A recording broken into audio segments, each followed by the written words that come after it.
Hey,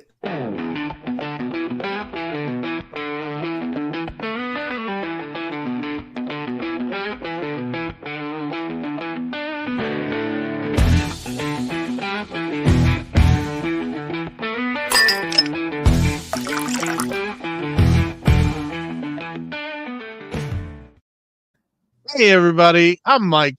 I'm Bob. I'm Tim. And I'm just happy to be here. And this is the Board Game Rundown. Welcome to Whiskey Wednesday. We got special guest Seppy Yoon from Fight in a Box with us. Welcome back, Seppy. I love being here, and you guys allow me to do the scientific method. I'm very excited to have some time with you guys. I'd like to pop in also as a guest to troll your feed. I wonder if any of the people that I've trolled in the last X amount of time will pop in and do me the same courtesy. Hope so. Yeah. The Reach Around House, I think that's what it's called. Yeah. Is that? No, we can't. No, let's not spoil the Oscar. Right. Oh. The feet? Like, is that reach around with the feet? Is that, or do you have to do a spin or both? Shh, Mike, come on now. We'll front load it. We got to save it for later. Let's save it later, buddy. Yeah. And trolling is part of the DNA of this channel. You are correct. Yeah. That is correct. So Seppy always brings it with not only a badass topic or a top 5, but Seppy gamifies it, and we are always here for it.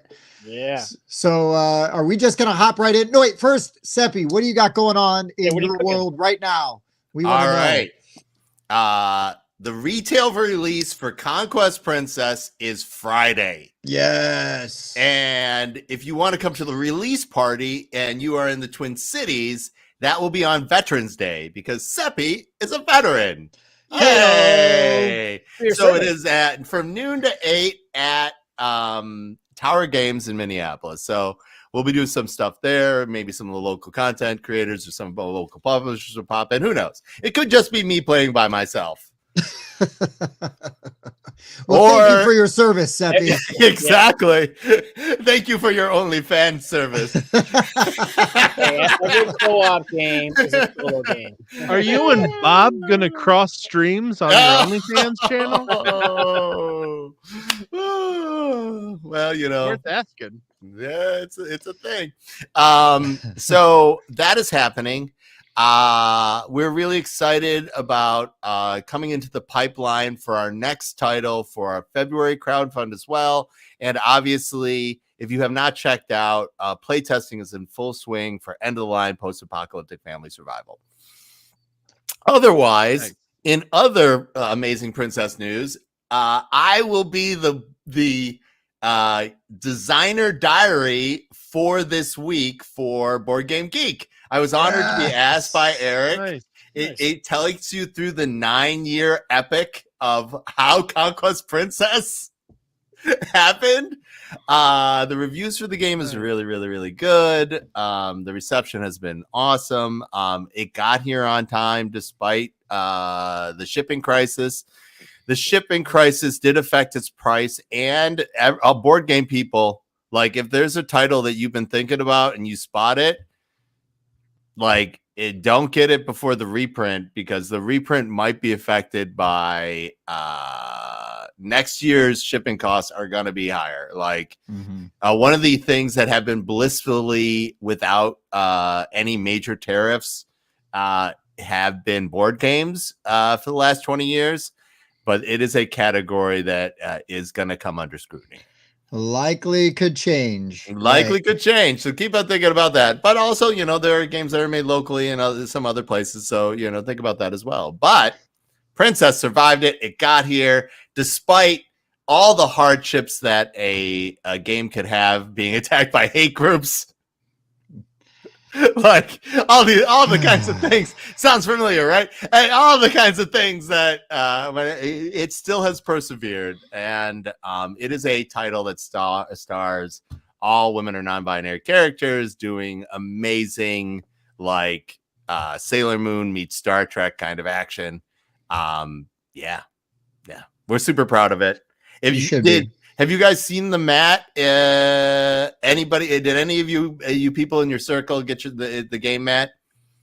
I don't think so. Who got? Oh, I think you saw it briefly at Gen Con. It is superhuman. Oh yeah, we did see it at Gen Con because I ran over to get a hug from you real quick. And you were mid-teach. Lovable, huggable little weirdo, Tim. Thank you for all that. So that is the old version. We need to get a new picture up for the new version of the game, which is way more impressive than that version. Yeah, but absolutely. So that's what we got going on. So BGG, of course, is the board game design tip for the day. My own weekly a show that's on Wednesdays is on TikTok at 3:00. Right after Jamie Stegmeyer's hour that he does on YouTube is my board game, the board game live. And I had James Hudson on because he was doing Mad Kala, and we talk about topics in and around gaming with any number of people. And this month's overreaching topic is content and communities. And we tackled the differences between Kickstarter communities. So that was super fun. Nice. I came in at a 9 because I can be like that, and James was at a 3, and he asked me to come down to a 5 so that I could lift him up slowly. Because if you're at a 9 and somebody else is at a 3, that feels like punishing to that person. They're punishing to themselves because they're like, why I should have whatever it is. And you're like, yeah. And then, even before the show, Mike asked me, Seppy, how can you always be up despite all the darkness and the despair? And I just looked at Mike and I'm like, because I always feel this level of darkness and despair, Mike. On to it. Yeah. Yeah. All right. So here's my pop quiz question. And I'd love to see if there's anybody in the chat, if they can answer this without using Google's help. And Bob, I'm going to put you on the spot for the question, and whoever is closest to the number is going to be our first champion to step into the circle for the scientific method. Are you guys ready for the one? And I will be the first judge. Okay. And the topic of it can always be worse. I had that conversation with a lot of people today, and I had to cite examples. In 1984, in Detroit, in the city that I lived, I was in one of the shitty white burbs, but in the Detroit proper, in the city itself, on October 29th, October 30th, which is called Devil's Night, and October 31st combined, how many house fires were there in the city of Detroit in 1984? You got my answer now?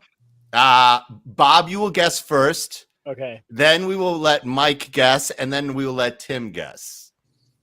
Who was our winner last time? Wasn't Bob? Weren't you our winner the last scientific method? I might have been. Yes, I think that is why. That is what I've written down. That is why you must guess first. All right, I'll set the pace here. I'm going to say 132. 132 is Bob's guess. Okay, Mike, what is your guess? I was going to go a little higher and say 214. 214. Tim. I'm going to say 66. Our winner is Mike because the answer is 800. Wow. Mike, those are rookie numbers. You got to pump those up. Right. Apparently arson is their bag. Wow. Okay. So follow-up question, just because we're on the topic of fire. How many times did the Chattanooga River catch fire in before 1969 and the EPA made people care? 800. I'm just kidding. No, I don't think it's that many. But I don't think it is either. It's got to be 73. Mike, you want to guess? 102? No. Close. I'm gonna go way. It's go close. Ahead, I was gonna be 4. No, it's 12 times. The river caught on fire 12 times, almost burning Cleveland down once in this kind of thing. 12 times in the history of and then of course it caught fire a couple more times in the 70s. But so, just so you know, in my lifetime, things have been worse. Everybody feel as bad as you need to feel. And yes, The Crow takes place in Detroit and fire it up. And the fact is that part of the movie is actually not fictional. Yeah, no doubt. You're like, what is this kind of thing? And it is a perfect segue for today's topic. All right. So the champion spot, Mike, you are going to get to choose who you want to go up first, or if you want to let those two go off head to head and you want to take the follow-up position, because this is how the game works. We're going to have two people go head to head, and they were going to give their arguments for their number 5, then number 4, then number 3, number 2, number 1. As the rounds go down, we're going to get closer to number 1, and we're going to see who wins the most rounds for their position. You win the round by surviving the argument off with the other person. So Mike gives an argument, Bob gives an argument, Seppy as judge would then see which of those two would happen, and then Tim would give his argument, and then Mike would give a chance to give a rebuttal to Tim's, and then the judge would then figure out who the winner is for the round. If you win the round, you get 2 points. If you knock a person out but don't win the round, you get 1 point. Top 3 scores at the end will go to the final round to choose the number 1, and the person who didn't will be our judge. Does that make sense? Sort of the gamified nature of it. Mm-hmm. I think so. Absolutely. And for those at home, Seppy, if you would just give everybody a quick synopsis of what our topic was for today.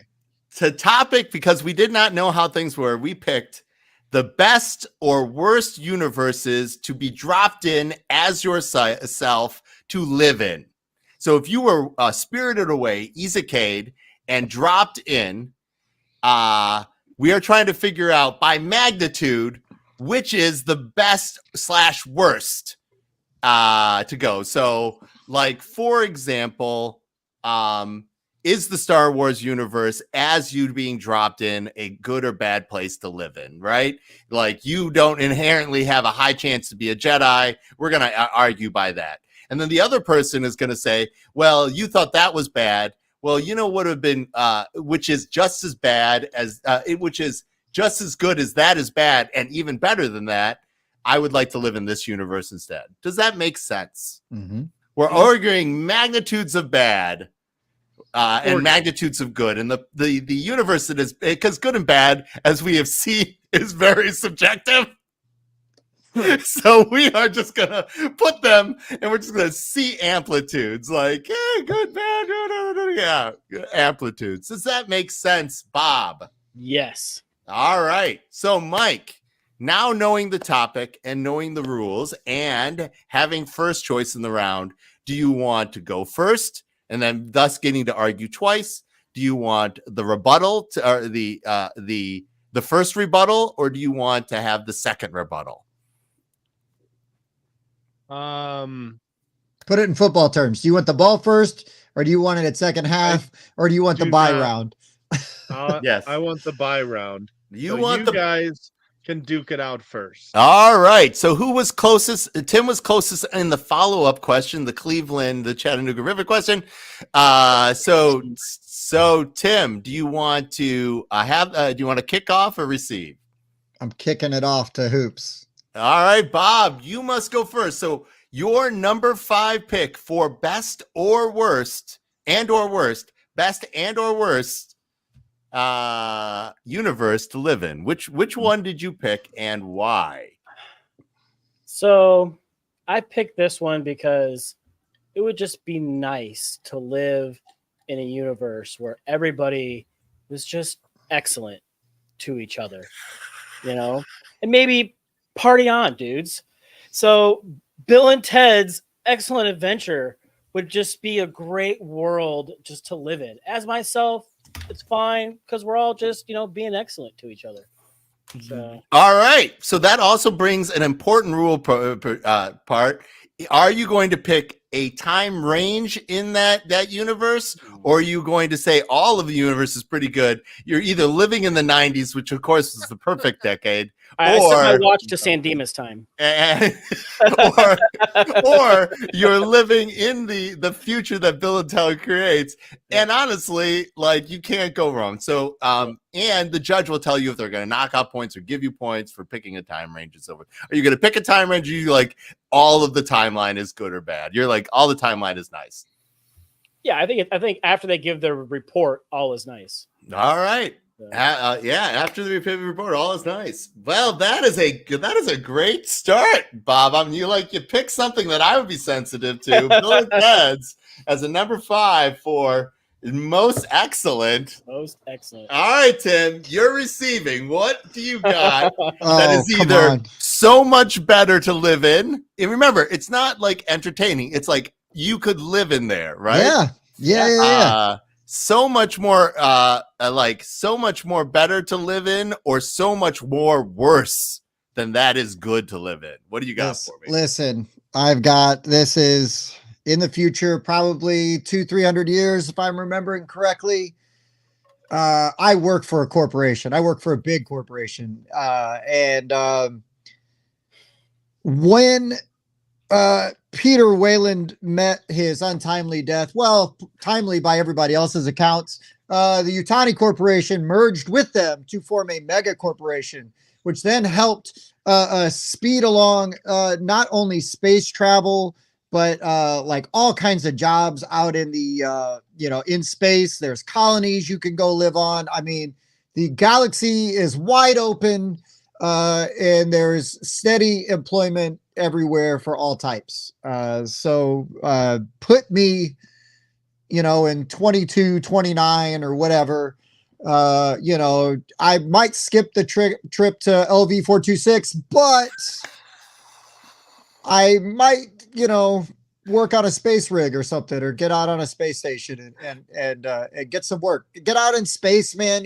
Like really live your life. You're like, the alien universe is good to live in. Is that your synopsis? Well, look, Paul The Reiser's average doing person. pretty well in there, man. He's like a rich corporate dude. He's flying all over. Yes. I mean, look at the positives.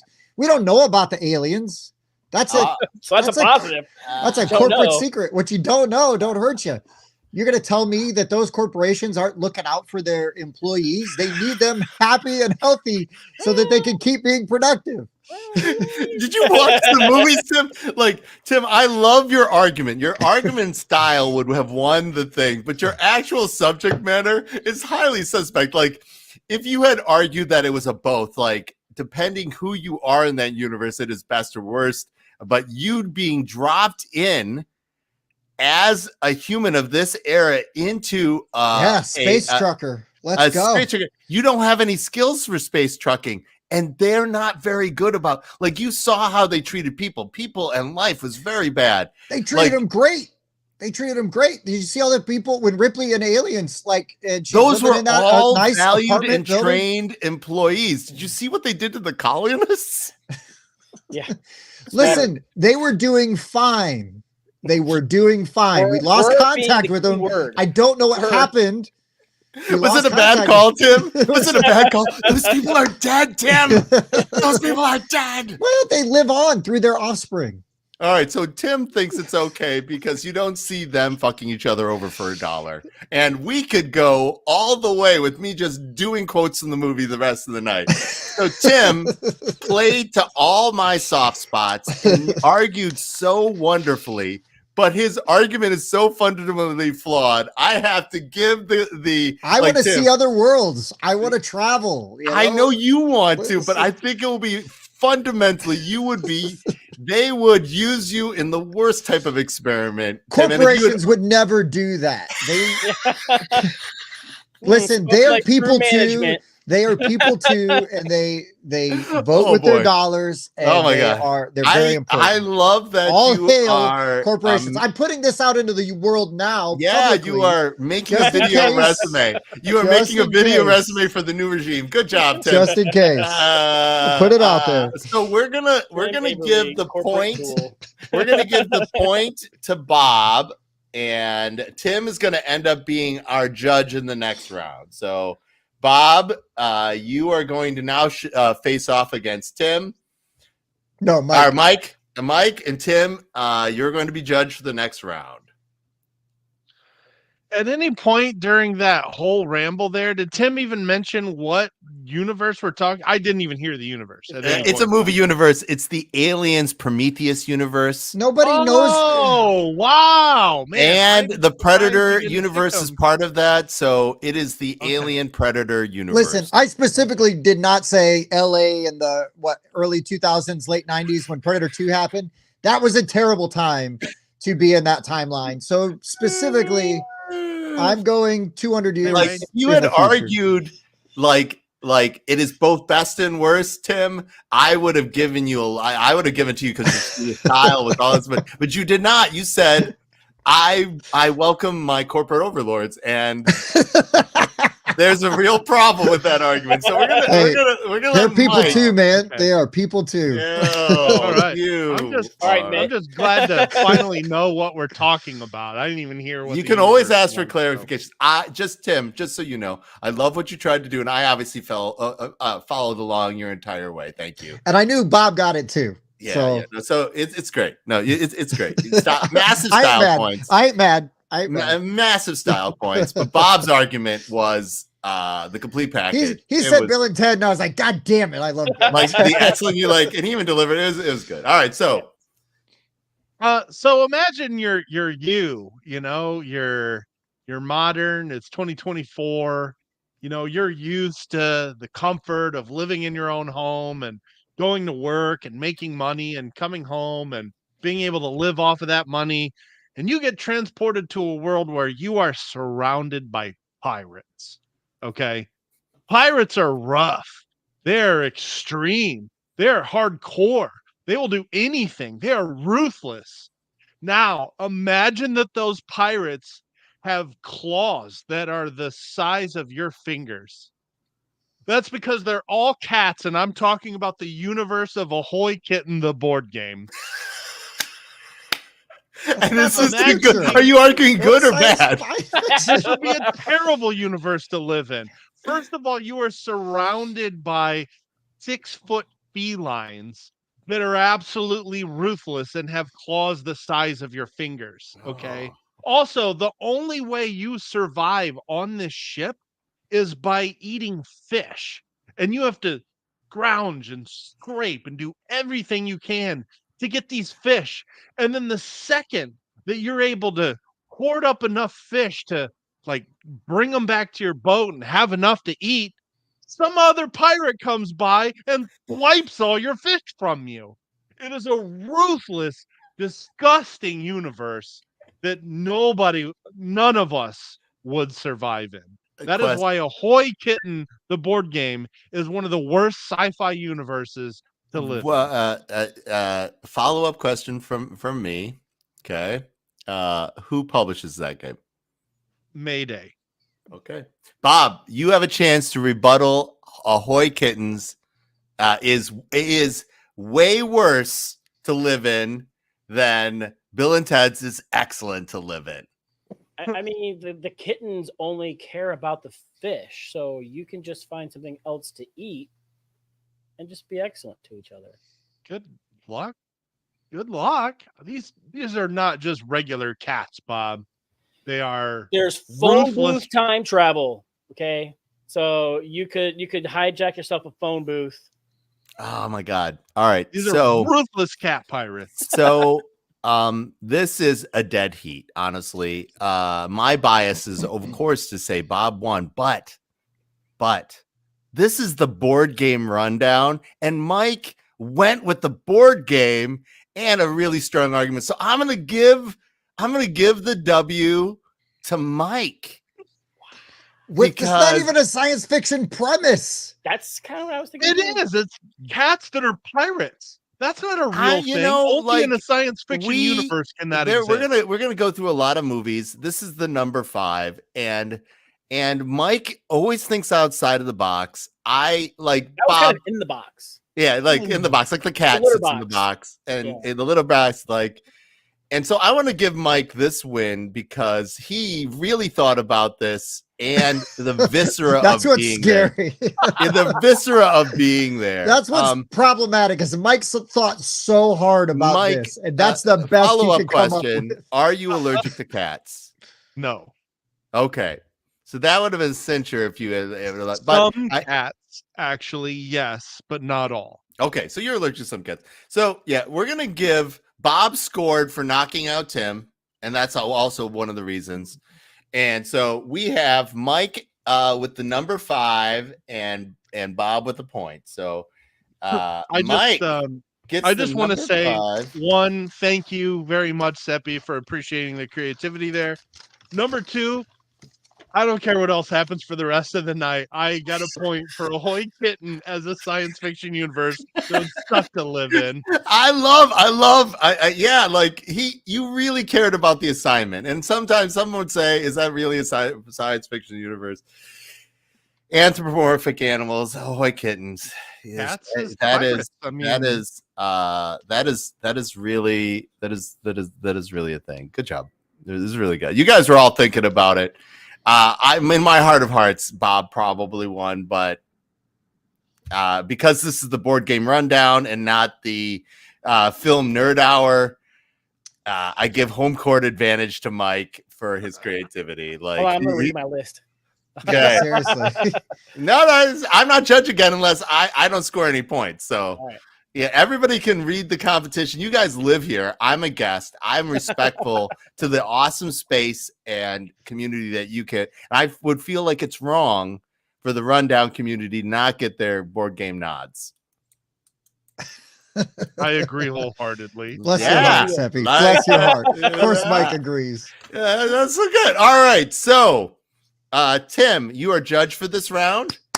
Having heard all 3 of these people, you get to decide who you're going to give the flip, kick, or buy to, so that that person can make a decision. You're our guest, so you are going to either get to kick, receive, or punt.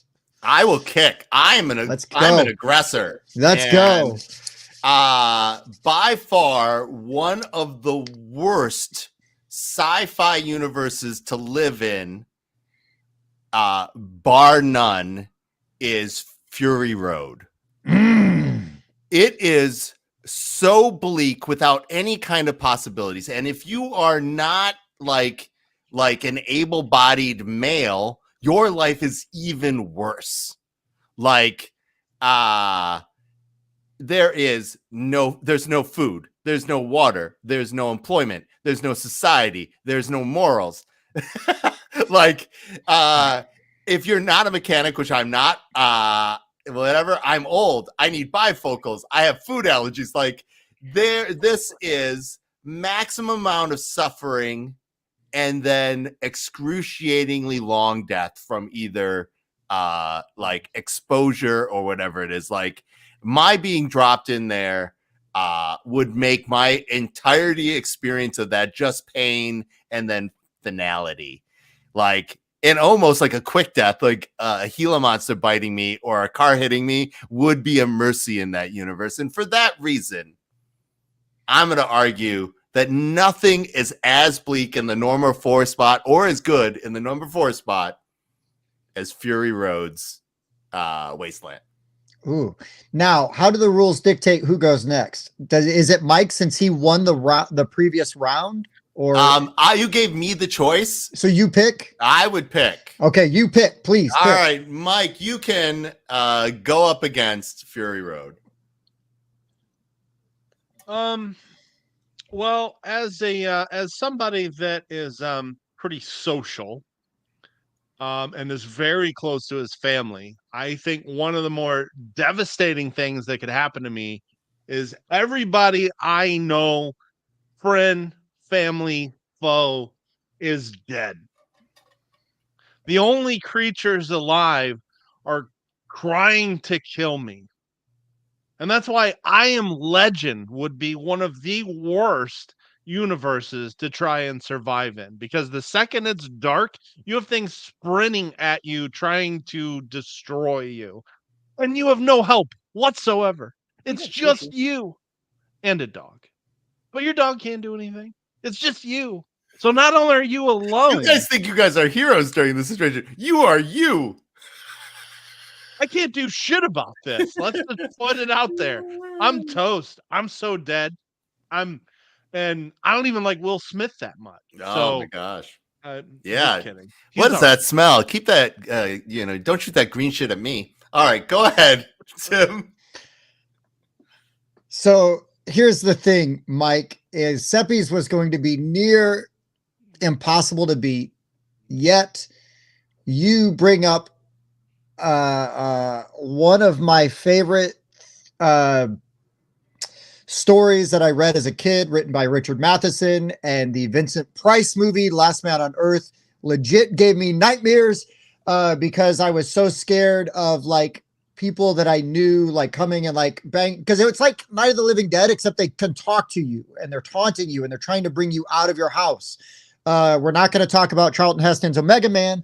Are you going to talk about how nice that house was and how well, he got had to drink every food, night and play records? he had But here's the thing, food, and Seppi. all these other kinds of things. But here's the thing, Seppi, that's not what he was talking about. He was talking about I Am Legend, the Will Smith joint, which is fucking terrible and an abomination. And while I hate that movie, I love Fury Road, Mad Max Fury Road. And I also like, even if you want to take it to the OG Mad Max, which is also a terrible future, where he watches his wife and children get murdered by a biker gang right before civilization like deep dives into hell. It's like sliding into hell. Like, the experience of like watching the decline is horrible. So I have to go with Mad Max because Mad Max is a true love. Mike, oh dude, let me just say, you freaking brought it.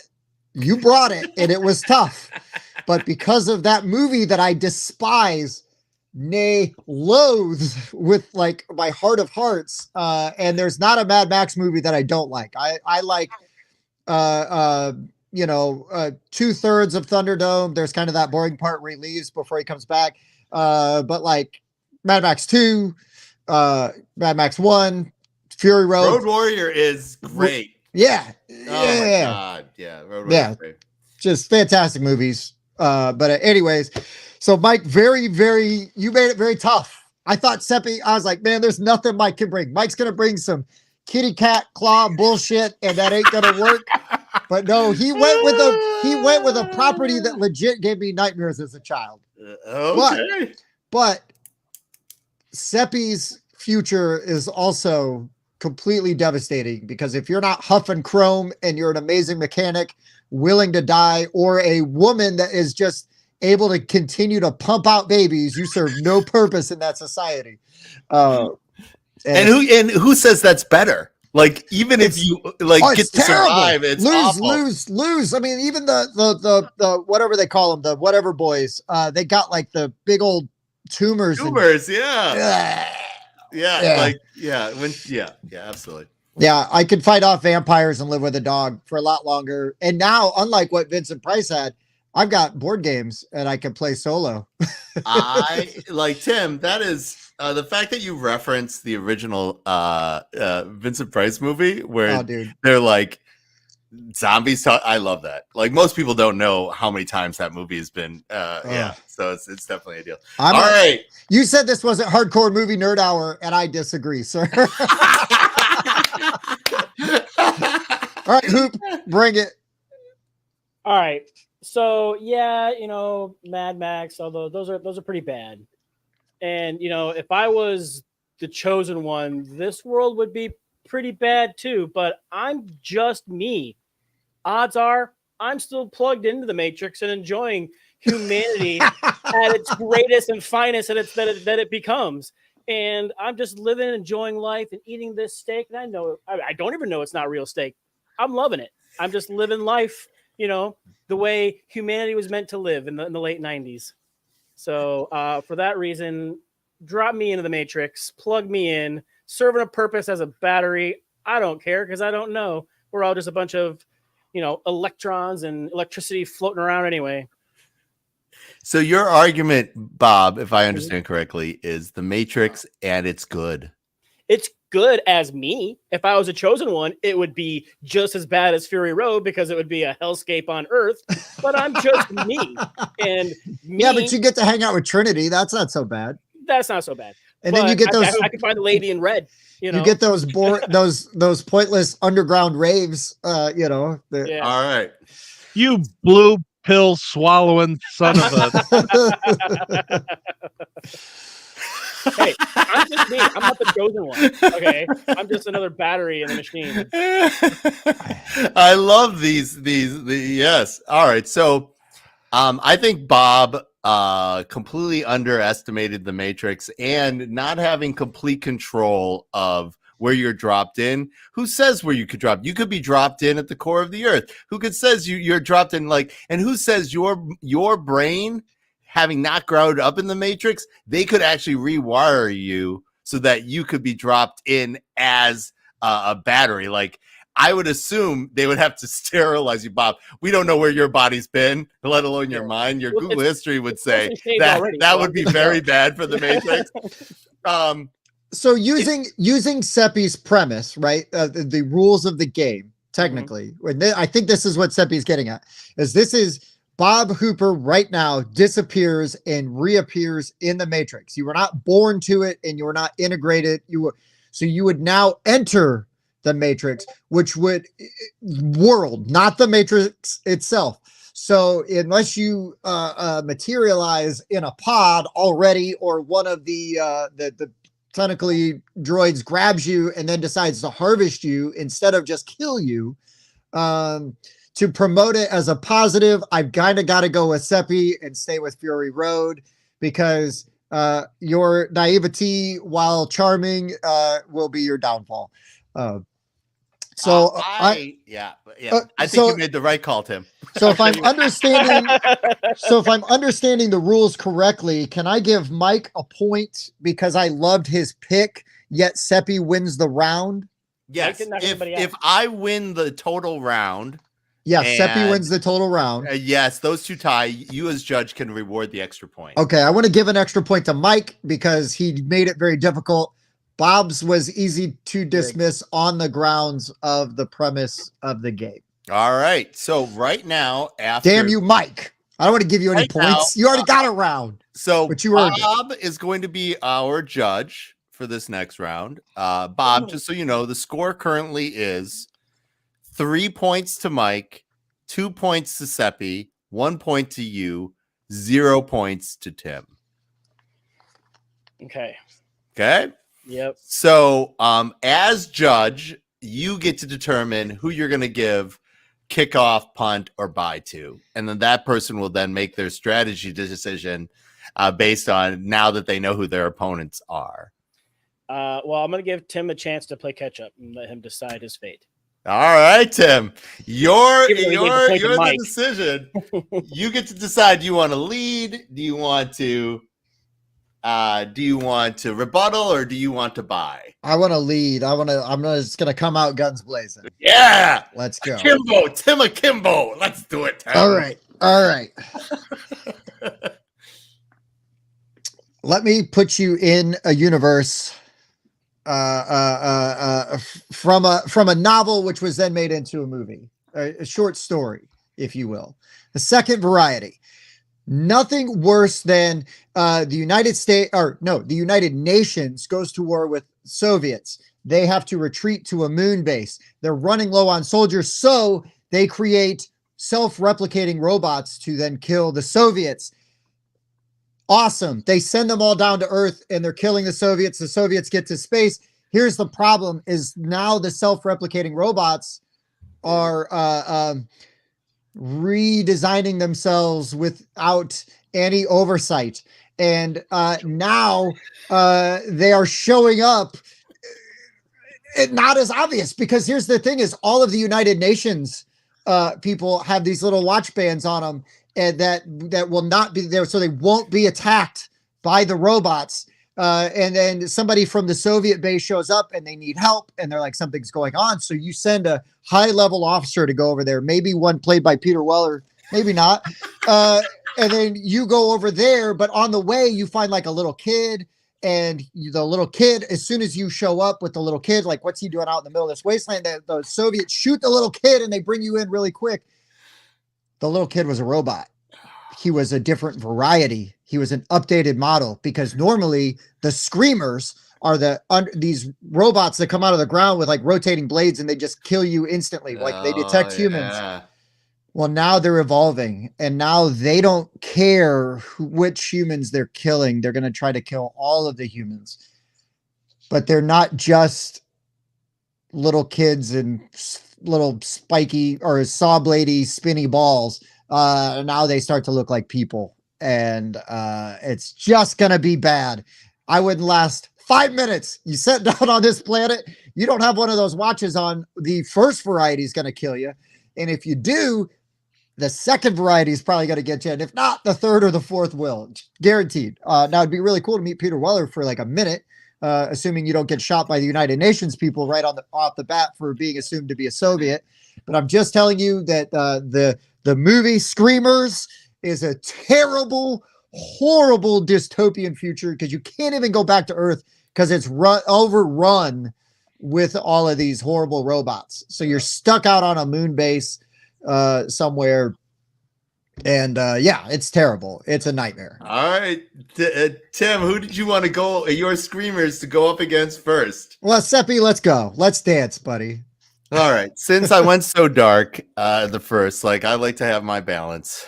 There is no universe better to be us dropped in than the United Federation of Planets. There's even a precedent for this. If you go, and we are transdimensional and historical, not only will they give us any options of education and upward mobility, they will cure any problems that we have, like my nearsightedness.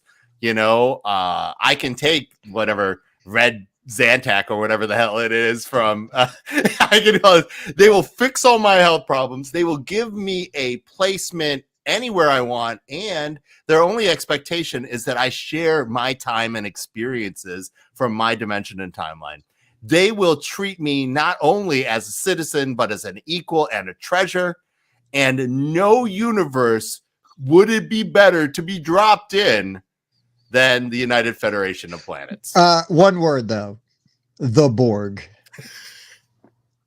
I guess you get assimilated then, and you're still part of a community, so you get what you want either way. Yeah, like that's like what Bob wanted was basically to be a Borg. And I'm like, yeah, but the likelihood that you're in the windows when the United Federation of Planets is Borgified, like, then there's a lot of planets. Like the galaxy is huge. You've got war with the Romulans, the Klingons. Yeah, I know, but the like the core worlds, and even if you're dropped in one, you end up getting saved more often than not. Like, what are the bad guys from Deep Space Nine, the changelings? I mean, there's that war. It's terrible. There's always conflict. There's always conflict, but citizens don't interact with it. Like, you could be completely like, no, unless you're in a frontier person. There's literally terror attacks on Earth. It's terrible. I know nobody likes to talk about Into Darkness, but that happened, and it's in the universe. It's like how many billions of people are on Earth during that time? There's like 30 billion people. Like that affected like once like the chances that any like noteworthy adventure, something happens to you in Star Wars just because of galactic or whatever, like. The benefits are universal, and the risk is insanely slim, like infinitesimally small. Oh, yeah, the Dominion. Thank you, Trevor. And they did infiltrate Earth. The Dominion was everywhere. Their main system is a mass killing machine. They travel via battleships. So, yes. So, warships. Bob, is Screamers worse than the Federation is good? I haven't seen either one of these. You've seen Star Trek. You've not? Oh, shit. Okay, cool. I mean, I've seen a couple of the newer movies. What about the series? Like, no. Like, no classic Star Trek, no Next Generation, none of that kind of stuff. No. They have a machine, Bob, that Yeah. you say, "Give me something," and gets you anything you want. It's a They have a replicator. room. They have a room that says, "I want to do this thing," and it lets you do whatever you want. Hold on, but you probably will have to be the guy that cleans it up after Riker was in there. That's all I'm saying. I would be a historical. and fine. You know, like I've done worse. It's fine, Tim. It would not bother me. All I can think of is Clerks when they're reading the one ads. My argument against Tim's argument is it's just brutal and short. Like mine would be awesome for like literally as long as I would want to live. Oh, but it'd be terrifying as well. It would be brutal and Like, terrifying. Yes, like That the would be windows of brutal, like terrifying. yeah. However, I guess like don't they do time travel in Star Trek too? Yep, The latest version they do as well. they do in the Star Trek 5, right? Oh, Or God. 4. 4, yes, 4. they 4. do. That's how we know that my isekai works. Like that woman goes to the Star Trek from our 80s, and she's like, "This is the best shit ever." I have seen, what is it? Is it Discovery? Is that one of the newer ones where they Yeah. have the ship with the thingies inside there? And that was Yeah, actually pretty entertaining. Yeah, in Discovery, they're torturing animals so that they can do travel. It's terrible. It's monstrous. Spoiler alert for Discovery season 1. Yeah, Tim, I have no point of reference on yours at all. You don't need a point of reference. I gave you all of the reference you need. The world, the earth has been destroyed. All of your loved ones are gone, and the possible of like descendants are gone because of world wars and self-replicating So you're robots. saying it's so bad because you're just going to drop in there within minutes. You're going to be dead. Maybe if you're unlucky, you live. If you're lucky, you die quick and brutal, like Seppy says. If you're unlucky, you live, and you live in a constant state of paranoia and fear because you never know when one of the other varieties is coming to get you. Where I'm saying you can do whatever you want and have whatever you want. It sounds good. Yeah. Seppy's appealing to the hedonist in Bob. Like literally, you can have anything you want, do anything you want, and live as long as you want, and have no medical problems. Like You can live as long as can you? No, they don't live as long as they want. Calm down there. no, you, Bob, like you would live way longer than you would expect to in the Star Trek. Well, yeah, because didn't Scotty live to be like 100 something? Like, Oh wait, no, he was trapped in a particle beam thing. It was they're Spock. pushing 200. Spock lived and pretty if you're long, non-human or whatever, you do anything like it's crazy. And then you can also immortalize yourself as a holodeck program. I don't have to listen to William Shatner talk though, do I? Yes, No. you do. Yes, you do. He is in all the holodeck programs. He's in a time loop in Generations, and he's never gonna die. He is perpetually there with Malcolm McDowell. See, I kinda do feel love that these takes songs. it down a notch. I love Malcolm McDowell. Me too. And the other one does sound pretty bad. It sounds worse than Especially if you can't tell the newer screamers from how realistic do the newer ones look? they look completely Like, human YouTube, and sound like- human. There's no glitches or anything. It's pretty terrifying. It is terrible. But not as good as whatever you want for as long as you want, Bob. As long as you're okay being cucked by William Shatner the whole time. No, you're not. Like, protecting things that are not even there. Hooking up with all the alien babes, though, right? He was. Like, So you're getting sloppy I'm back seconds. in. I've got to go. You're getting sloppy seconds. good. You're getting sloppy seconds the whole time. The Unlimited. Shatner Now I and Jonathan understand. Frakes. Unlimited alien babes of any. Unlimited alien babes, Yeah, I'm back in. yeah. Like, let's get freaky. Come Oh, on, Bob. let's do all the boobs. Thinking with his rock. this. I know which dystopia I should have taken for now. I to love go. your deep cuts, Tim. I'm not gonna lie. I love your deep cuts.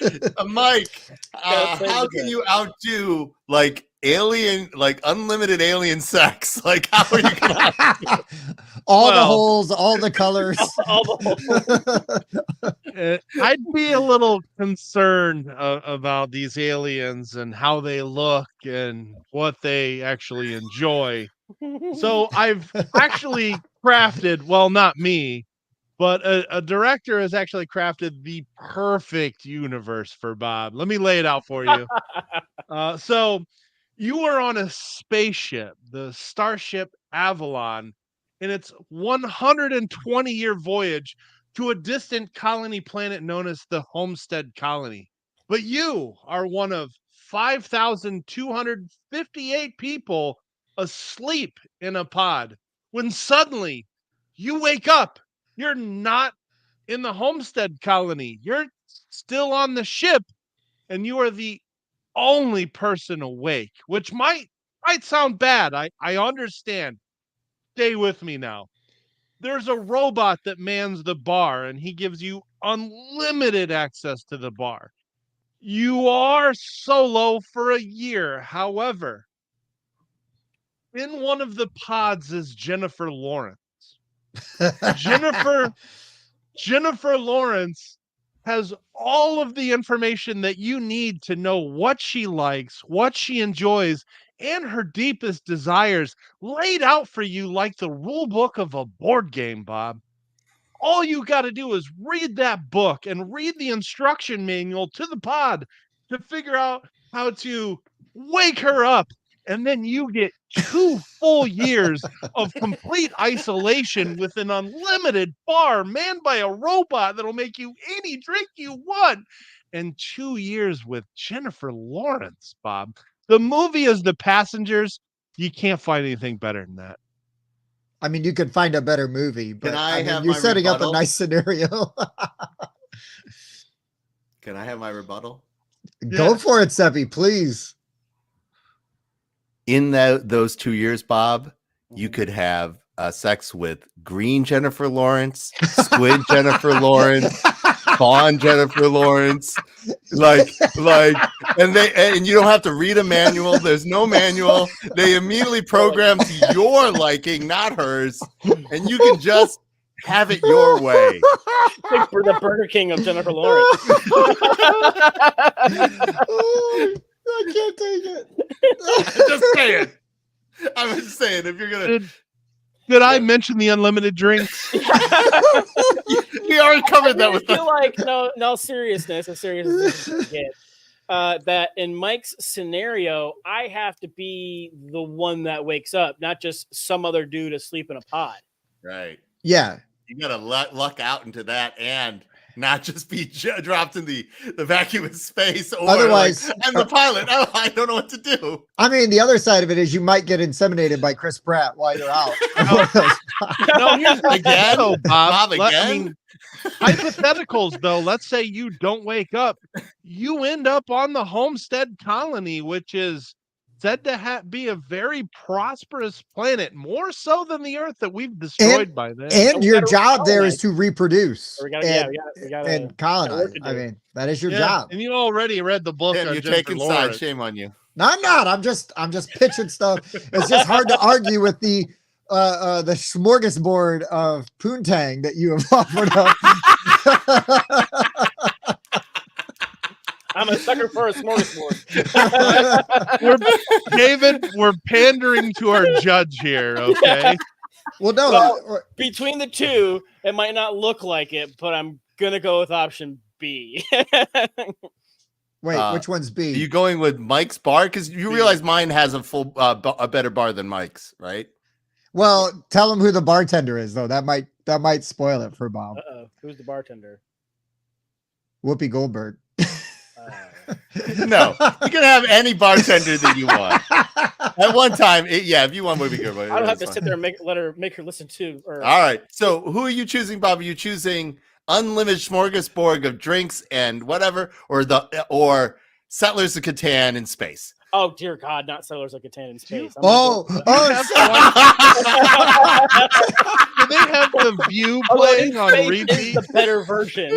All right, like pandering to the audience, the Settlers of Catan in space, or okay. Bob, the bar only plays The View ever. Okay. Did I win, Bob? Is that what You you're did. saying? You did. Okay, who are you going to Seppy. give points to, Tim or Mike? Well, Mike. Unfortunately. Okay, we're All right, gonna then. Mike, and then I have one spot number 3. All right, so there's going to be one more round left. Okay, Mike, Oh. you have not Wait. been judged yet. There should be 2 rounds left, right? That was Yeah. 3 rounds. Yeah, there's 3 rounds. Round 2 will decide who goes on to the final round. Oh, I see. Yeah, yeah. Right? Oh, for like the most points. So I can't Yeah. even win. I got to win a round. Yeah, I well, can't even- Mike is judge for Okay. this one because Mike has not been judged yet. Like I was judge already. Yeah, so Mike has to be judge. Let me Mike, let me just put it out there real quick though. You don't have to get my references as much as just understand the universe that I'm trying to explain to you, which is why I give you detail. no, like I Tim, know you're that- amazing. I know You're that amazing. 5 people in this planet have read Second Variety, and 10 people have seen Screamers and didn't know that it was based on a book by Philip K. Dick called The Second Variety. I understand that. I know you did, Seppy. I know I'm you're one of going to those get 10 people. Seppy. I know you're going to get all of my references. Oh, I love you so much. All right.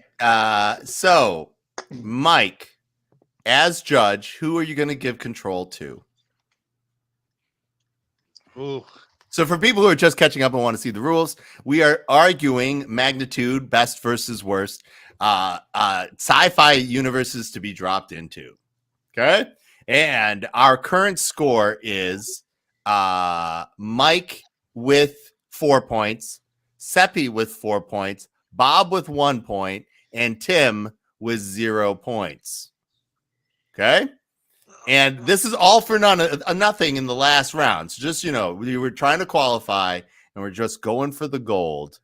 Also, Bob, good job not picking Gaslight the movie, because if you have a year to get to know a woman without her knowledge, I mean, it's kind of like Gaslighting. the problematic part of Groundhog called Day, It where is. Bill Murray Oh, spends Facebook stalking, Tim. when Bill Murray spends Yeah, years over and over and over again. yeah. Mhm. That's But that's cheating. an option though. Bob doesn't have to do I that. love the fact that I won with Squid Jennifer Lawrence with Screen. that was the Damn it. Almost That lost was- with Whoopi Goldberg bartender though. Yeah. I know, like Tim's should not have been pushing your buttons. He was giving you all these things to shoot down he was very partisan in that. Seppy, your idea was so good. I had to poke a few holes in it. Yeah, It was that's fine. amazing. I understand. I have nothing but praise for you, the huggable little weirdo. But you thought I had are submarine me. I thought I had a surefire W in my pocket. Of course, Seppy busts out. I bust out Jennifer Lawrence, and he busts out Jennifer Lawrence with 8 legs. Yeah. Well, Legs? Bob's a boob man, so you need the boobs. He's not a leg three man. boobed, like 10 of Bob and 3 boob Jennifer Lawrence. Like these are all things that Bob can have because 4. yeah, Keep it like, symmetrical. no, whatever Bob's like, he's a freak. It's fine. He's seen the OF. All right, Mike. Now that the chat has been caught up on the rules, what we're doing, and how things, and the current score, and Mike, amazing job at 4 points. I must say. So, Mike, who are you going to give control to here in this round? Tim gets control and a chance to redeem himself. All Here right, we go. Tim, you've got control. So, Mike. what control means, No, everybody, I in want. the Oh live, yeah, I'm sorry. it is Tim gets to choose if he's going to take the first argument, if he's going to take the rebuttal, or he's going to take the buy. Okay. And so if he takes the first argument, he has the penalty of going first, but he gets the final say if he survives the last round. So, Tim, what are you going to choose? I'm betting on me. Betting on me. Always bet on short. All right, let's go. Let's go. Here's the thing, and this is perfect, Mike. This is perfect for you as the judge. Imagine you can take a vacation anywhere you want. And not only when you go on vacation, you can take that vacation as whoever you want to be, whatever role you want to play, whatever. Do you want to be like a billionaire on the beach with like a bunch of hot chicks? You can go on this vacation. Do you want to be a secret agent and go on like a James Bond? You can go on this vacation. Are you doing all Philip K. Dick? Is Do that you what know- you're doing, Tim? Do you know how many vacation days you have to spend at work to go on this vacation? None. None, because we can remember it for you wholesale. Here's the thing. You go in, you pick out of this catalog of amazing vacations. You want Sharon Stone to be your wife? Yes, please. Especially like 1991 Sharon Stone. Like now we're cooking, right? But your pick. You pick whatever vacation you want to go on. You sit down, you put on a little headgear, and boom, what seems like you were gone for 2 weeks, maybe a month, however long you wanted it to be, you wake up and you've got pictures, you've got all kinds of stuff to show from your vacation, and you get to go home and you get to go to work the next day being all completely refreshed because you were in the world of Total Recall. Tim is just going full on to Philip K. Dick. He's just going all in on Philip K. Seppy Dick. got my theme. Like, I had, I'll let you know the rest of my stuff I have written down when we're all done. You'll love it. All Seppy. right, Tim, who you going up against, Bob or me? Come on, Hoop. Okay. I mean, yeah, that sounds nice and all, but like, so it might have felt like you had a whole bunch of days out, but you're going back to work the next day. Lame. You know what sucks? Fast zombies. Okay. 28 days later, I'm not lasting. Okay. I am not outrunning fast zombies. Give me like the slow walkers. Okay. Yeah, I can deal with those. But you go to 28 days later and you have those fast zombies. No, forget about it. Like, you're done. You're toast. You're not outrunning that shit forever. You know what's better than that, though? Going to Mars and hanging out with hookers with 3 boobs, Bob. You can't even deny that. You play your cards right, you might get to meet a Quado. But then you get that creepy head that like explodes and like gives you nightmares. No, you don't get that. That's somebody else's thing. That's Arnold's thing. You were there on vacation, dude. You go on this amazing. Turns the air off in the area you're at. Then don't go to Mars. Take the vacation to Mars. Supposed to get your ass to Mars. Good. No, not you. That's Arnold. You get to go on vacation, have this amazing vacation, and then go back to work and make a ton of money, and then go back on vacation. And you spent 0 vacation days. So then when you want to take a real vacation, you can. Yeah, Bob, listen, I know how you party, and sometimes that's a vacation for you. No. No. You know, you've got these zombies coming after you, and all of a sudden that thing starts running at you. Forget about it. You have guns. You'd be fine. You run out of ammo. All right. Do you have anything more, Bob, with your 28 days and 28 days later universe? What's that? Do you have anything more with your 28 days or 28 days later universe? Anything more?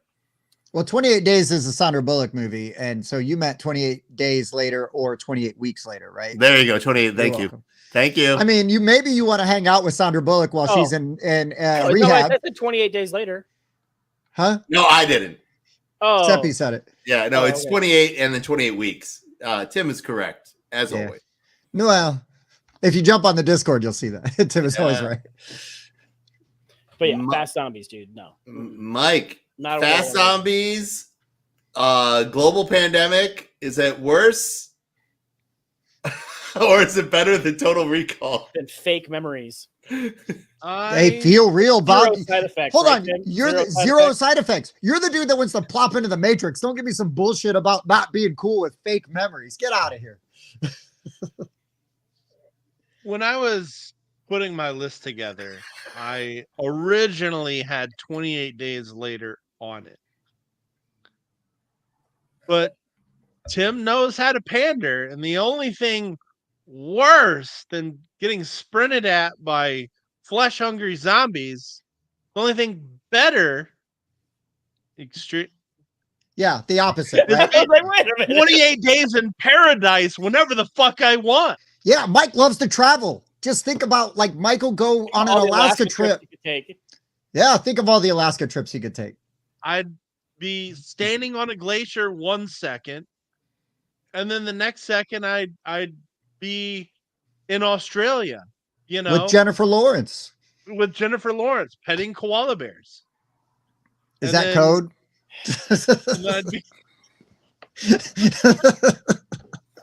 Dangerous or dirty? Are we back to the euphemism? Am I petting Jennifer Lawrence's koala bear? You can if you want. That's an option. Jim gets the point. All right. Well, that's super duper exciting. I would have had a reference if you were not this judge, Mike. If I would have chosen something different. I, of course, would have gone with do androids dream of electric sheep to counteract Total Recall, but I'm not doing that because you are not a movie guy. So I'm going to audible to Futurama. Futurama is a universe where somebody from our world, we have proof, can go and thrive, and you can have any amount of possibilities and adventure, and you can pick your own life. You will go there, and it will tell you how best to prescribe your life, and you can have your adventures in Alaska, the future Alaska. You can have Slurm. You can have more Slurm. You can have any level of Bob is attracted to alien pravity, just like Zap Brannigan, and all of the things that we've actually said that are positive for previous universes are actually in the universe that is about all these universes, which is Futurama, which is livable to the extreme. And yes. Snoo, death by snoo, Wow. death by snoo, death by snoo. The future Futurama is a universe riddled with peril and stupidity and inanity.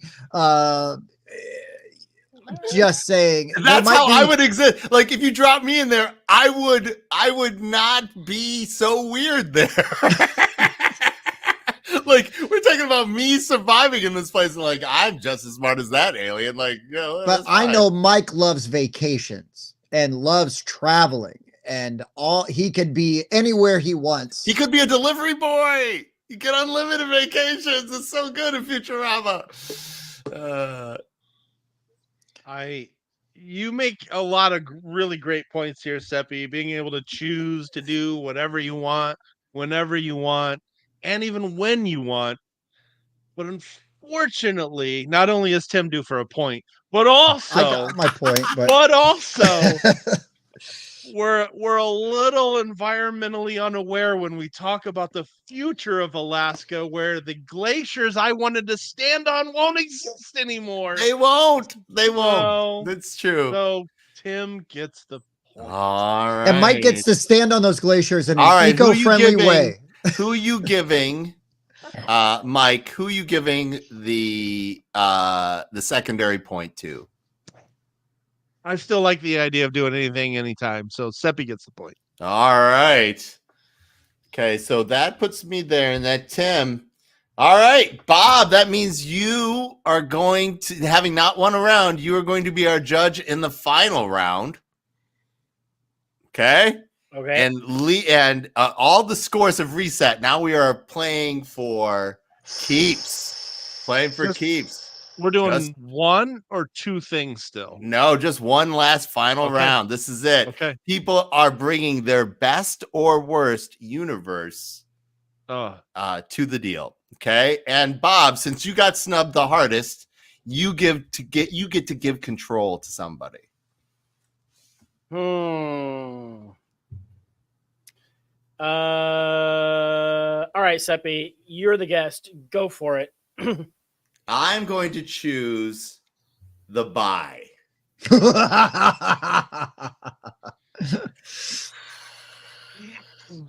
Okay. I'm going to choose the bye, and I'm going to let our dark horse candidate, Tim, kick us off here in the final round. This is tough. This is tough because I did not pander my list to judges. I pandered my list to myself. I had tactics. I had extra things that I need in case. So when I had Mike as a judge, my brain like clicked into really understanding the game, which is like how I play real games. Where like 2 rounds, it's like I'm having fun and I'm here for me, and then it's like wait a minute, I'm trying to win this shit. Okay, so then that's when I clicked in and got Mike with the good one. What's up, Jeff? So Bob, games. So here's the thing, man. I'm gonna go back. I'm gonna stay true to myself. Here's the thing. I want to live in a utopia with no crime, Bob. No crime. Do you know why? because the police, Minority Report, Tim. the police Minority Report. know when a crime is going to have because of the pre-crime unit, because they have 3 precogs that know when something is going to happen.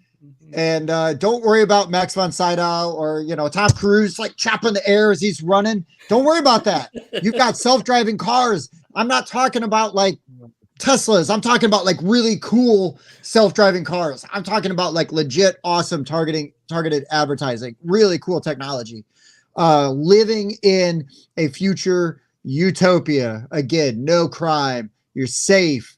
Everything is awesome. You know what's funny, Tim?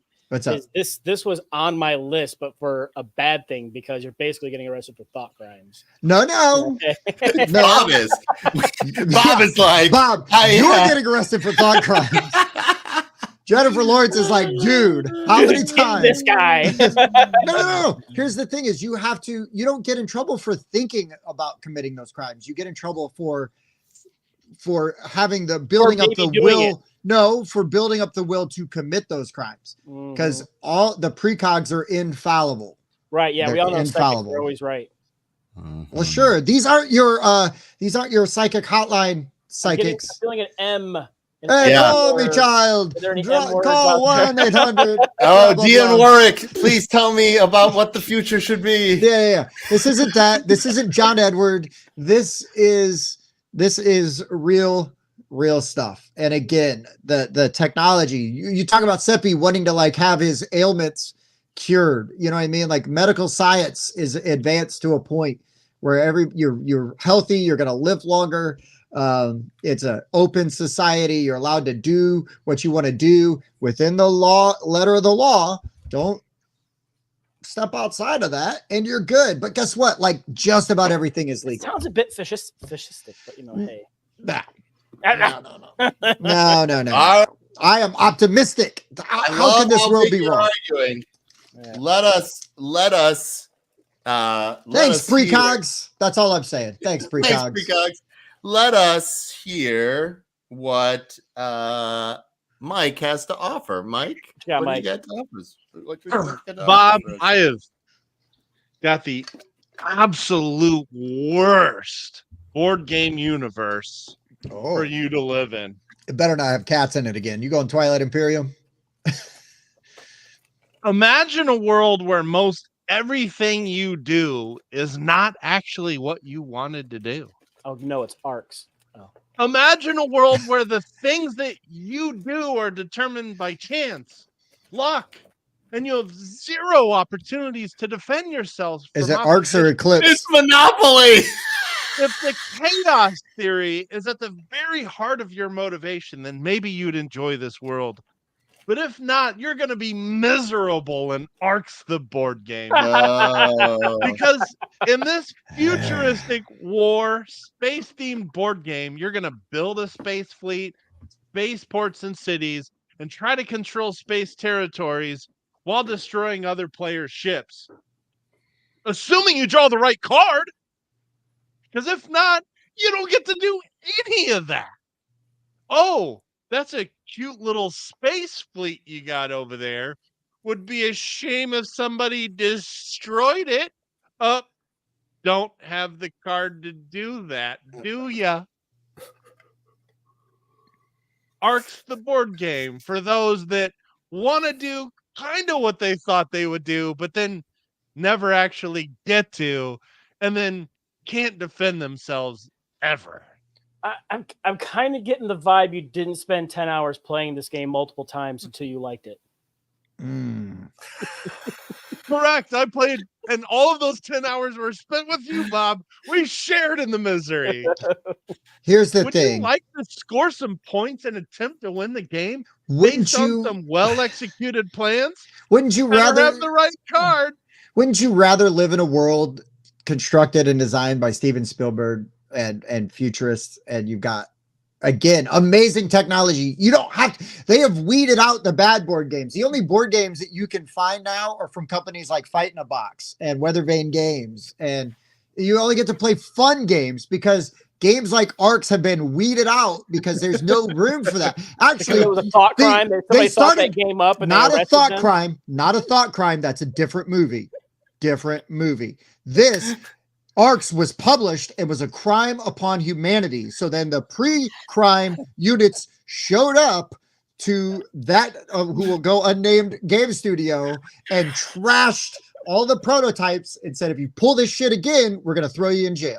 So you don't have to deal with those. You can just. All right, Bob. Yeah. Not only can you not defend yourself, you're playing a learning game with Spencer. Oh yeah, Spencer's been thrown in jail. Spencer's been thrown in jail for his turns.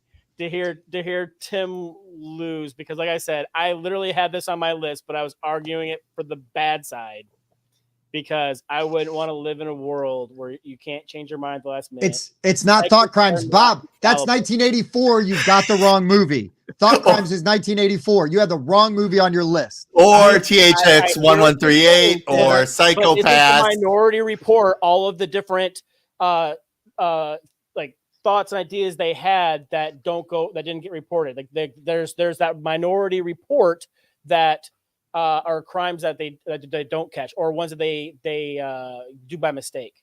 Right. Yeah. Minority Report. Yeah, but that's not released to the public. You don't know that as a member of the general public. Okay.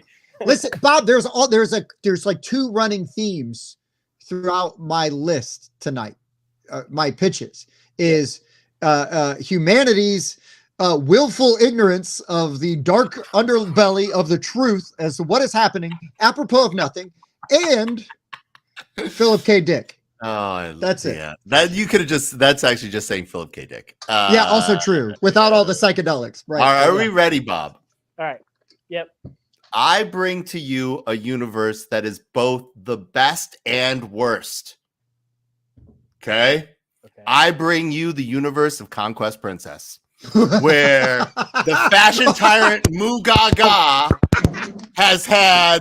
makes Tim dress up like this, and you have a centipede on your head, forcing you to look at it and watch Tim dressed like this. This is your future in the worst timeline. And then simultaneously, though, you have agents who are fighting for the best timeline so that you can enjoy unlimited time in a galactic peace on places like Elysium that is fashion optional. And you know for a fact that the universe believes in fashion and friendship. So you have both the best and worst of all things in one universe. And that is the universe of Conquest Princess. Fashion is power.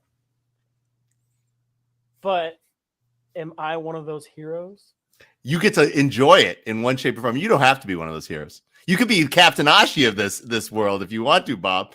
Like, there are not a lot of... You'd like it because it's filled with good-looking, attractive alien women. And non-binary people. Also, it is a game that was, of course, attacked by hate groups and racists. And if you're somehow saying Arcs... What would you like to say? Like, which universe would you like? This one is both the best and worst, and because of that combination, I put forward the universe of Conquest Princess to the scientific method, having to be the best and worst to live in. I see what you're saying, but when you're going by magnitude and you have like the best and the worst, then the average is in the middle. Or Arcs is like. Or is it by your choices or when you're dropped in? You have unlimited. It's a time universe. Time is fluid in that universe. Just like gender. It is. If you're just dropped in, you don't know where you're in the timeline. It could be the best. It could be the worst. But it's going to be one of those. Man. Unlike any of the other examples where we had to limit it to one of those, mine is the entire universe.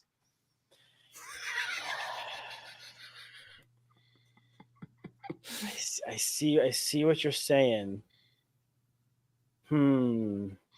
Do you want to be nice to our guest, or do you want to be true to your feelings about how much you hate arcs?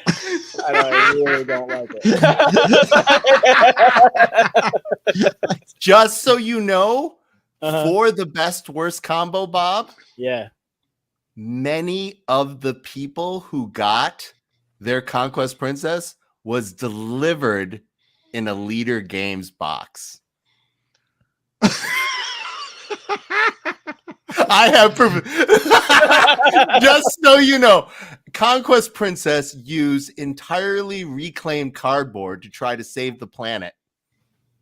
Really? And yeah, to save cost and to not for delivery. And so we shipped in boxes like the Arcs box and some of the other Leader boxes. Just so you know, all of my arguments actually, my theme was encircled my universes and everybody else's. Like everybody's thinking small compared to me.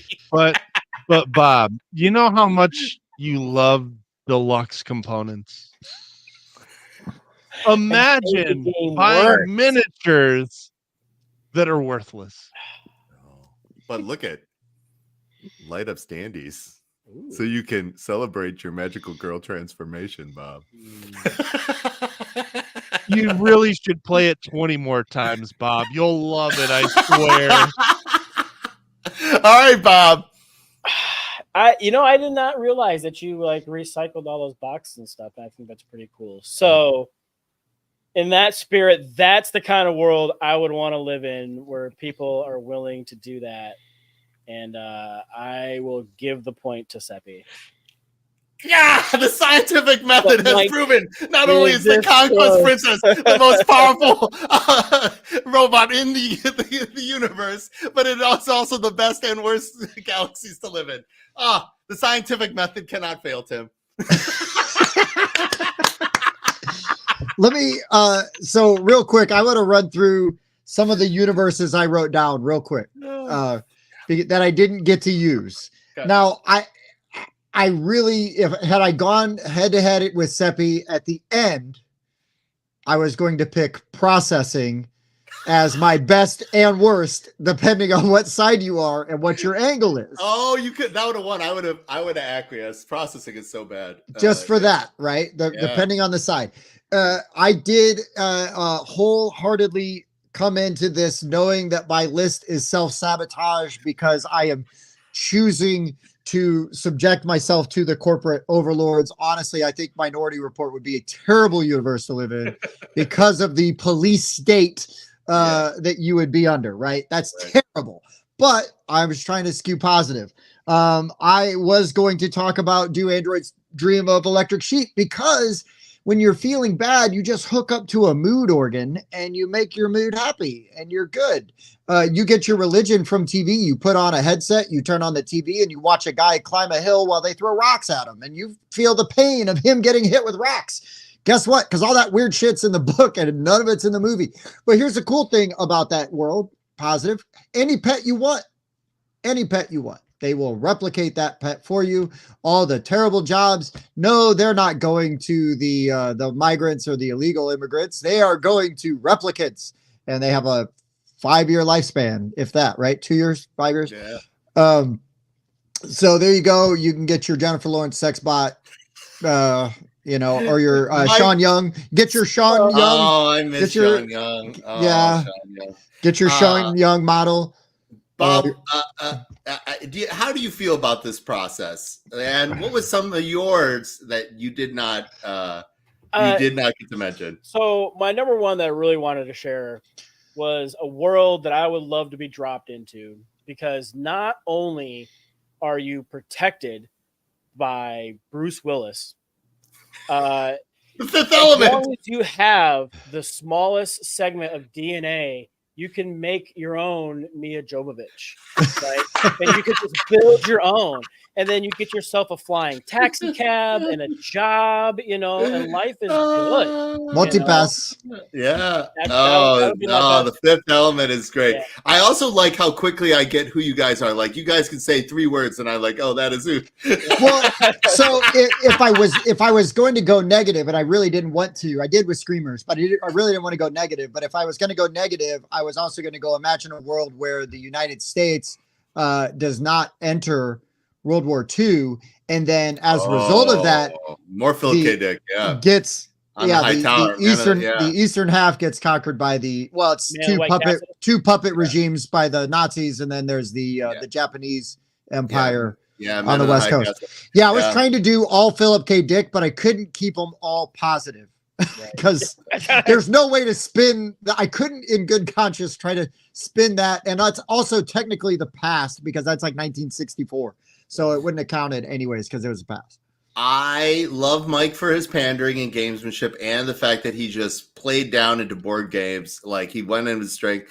Mike, what other universes did you have in your up your sleeves? So I've watched both versions of this movie on Netflix here recently, and another atrocious world to live in would be The Platform.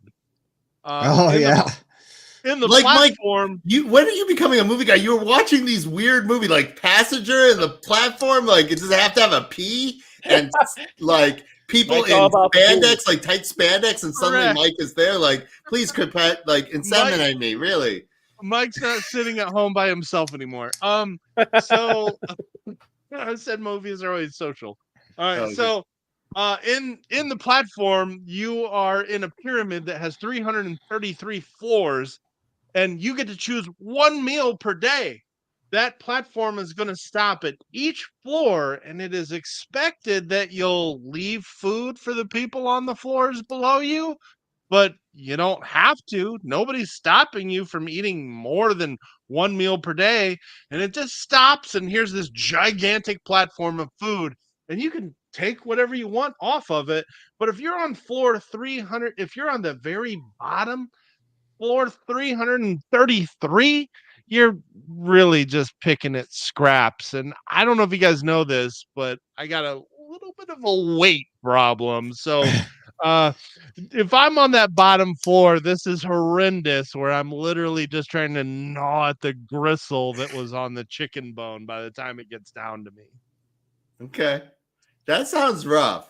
That is a hellscape. Like, not the hellscape that Human Centipede is, but sure. I was going to go, like, not for this audience, but one of the ones that should have been mentioned, and you should check this out on your socialization if you're like, what are we watching on Netflix, would be the anime Dorohedoro. Okay. In Dorohedoro, imagine Detroit after all the fires as a hellscape, but it is caught in its own little pocket universe where mages come down and experiment on the humans. It is black and bleak as all get out and super weird. And it is a terrible universe. There's no chance of possibility, upward mobility, or whatever it is. You can barely scrape by a living. If you are a human, which I assume all of you are, but maybe not Bob.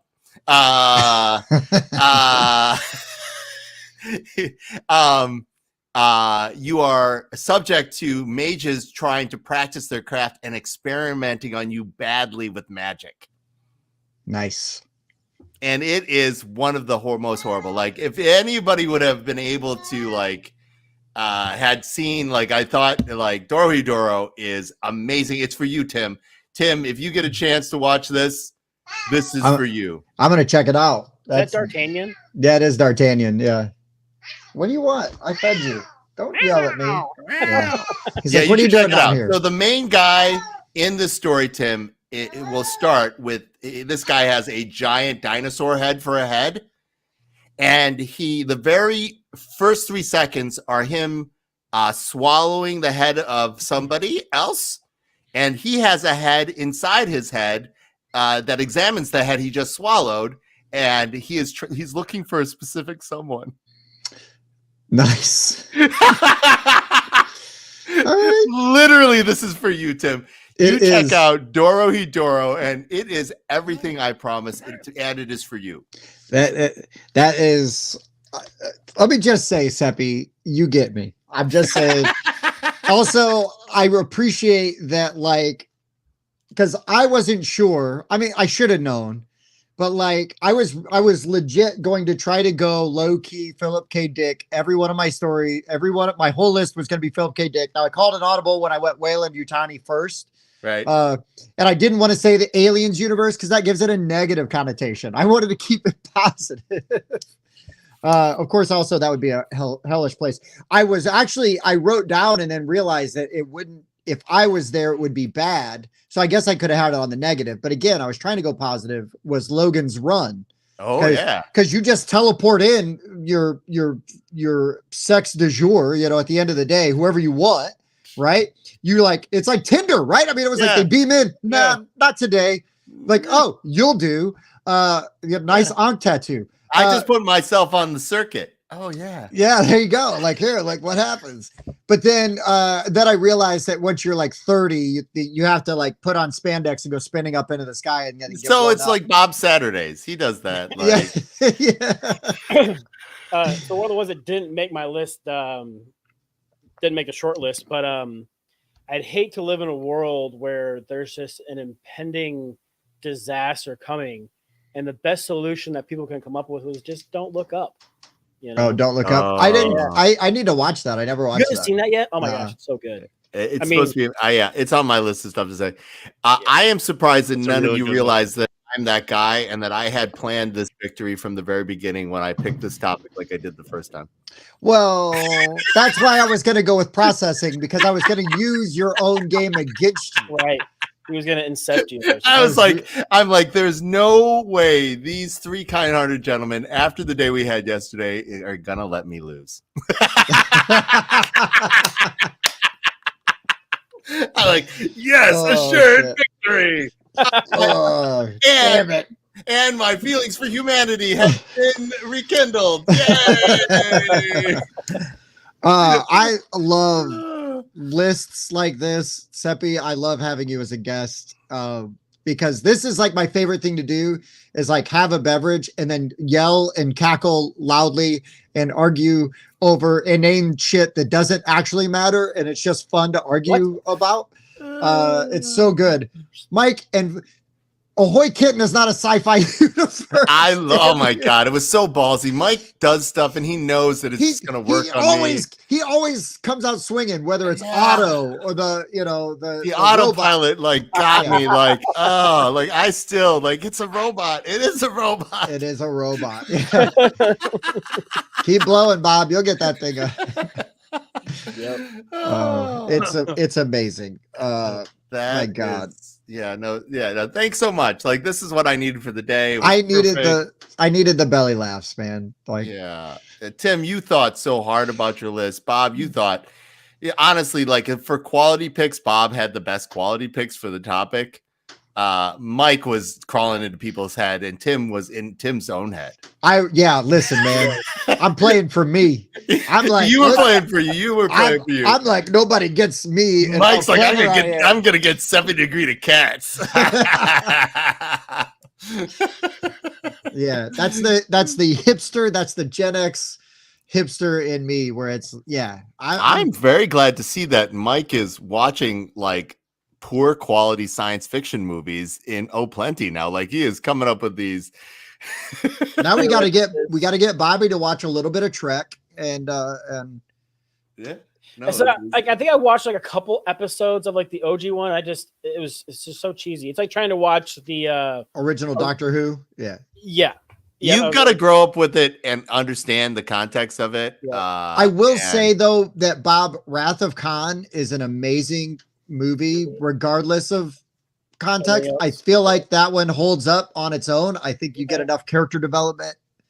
I'd say I've seen 1 or 2 of the newer movies, and then I watched like 5 or 6 episodes of the Discovery, and I found that rather entertaining. But like the new movies are like, oh my god, yeah. Don't get me started on the new movies.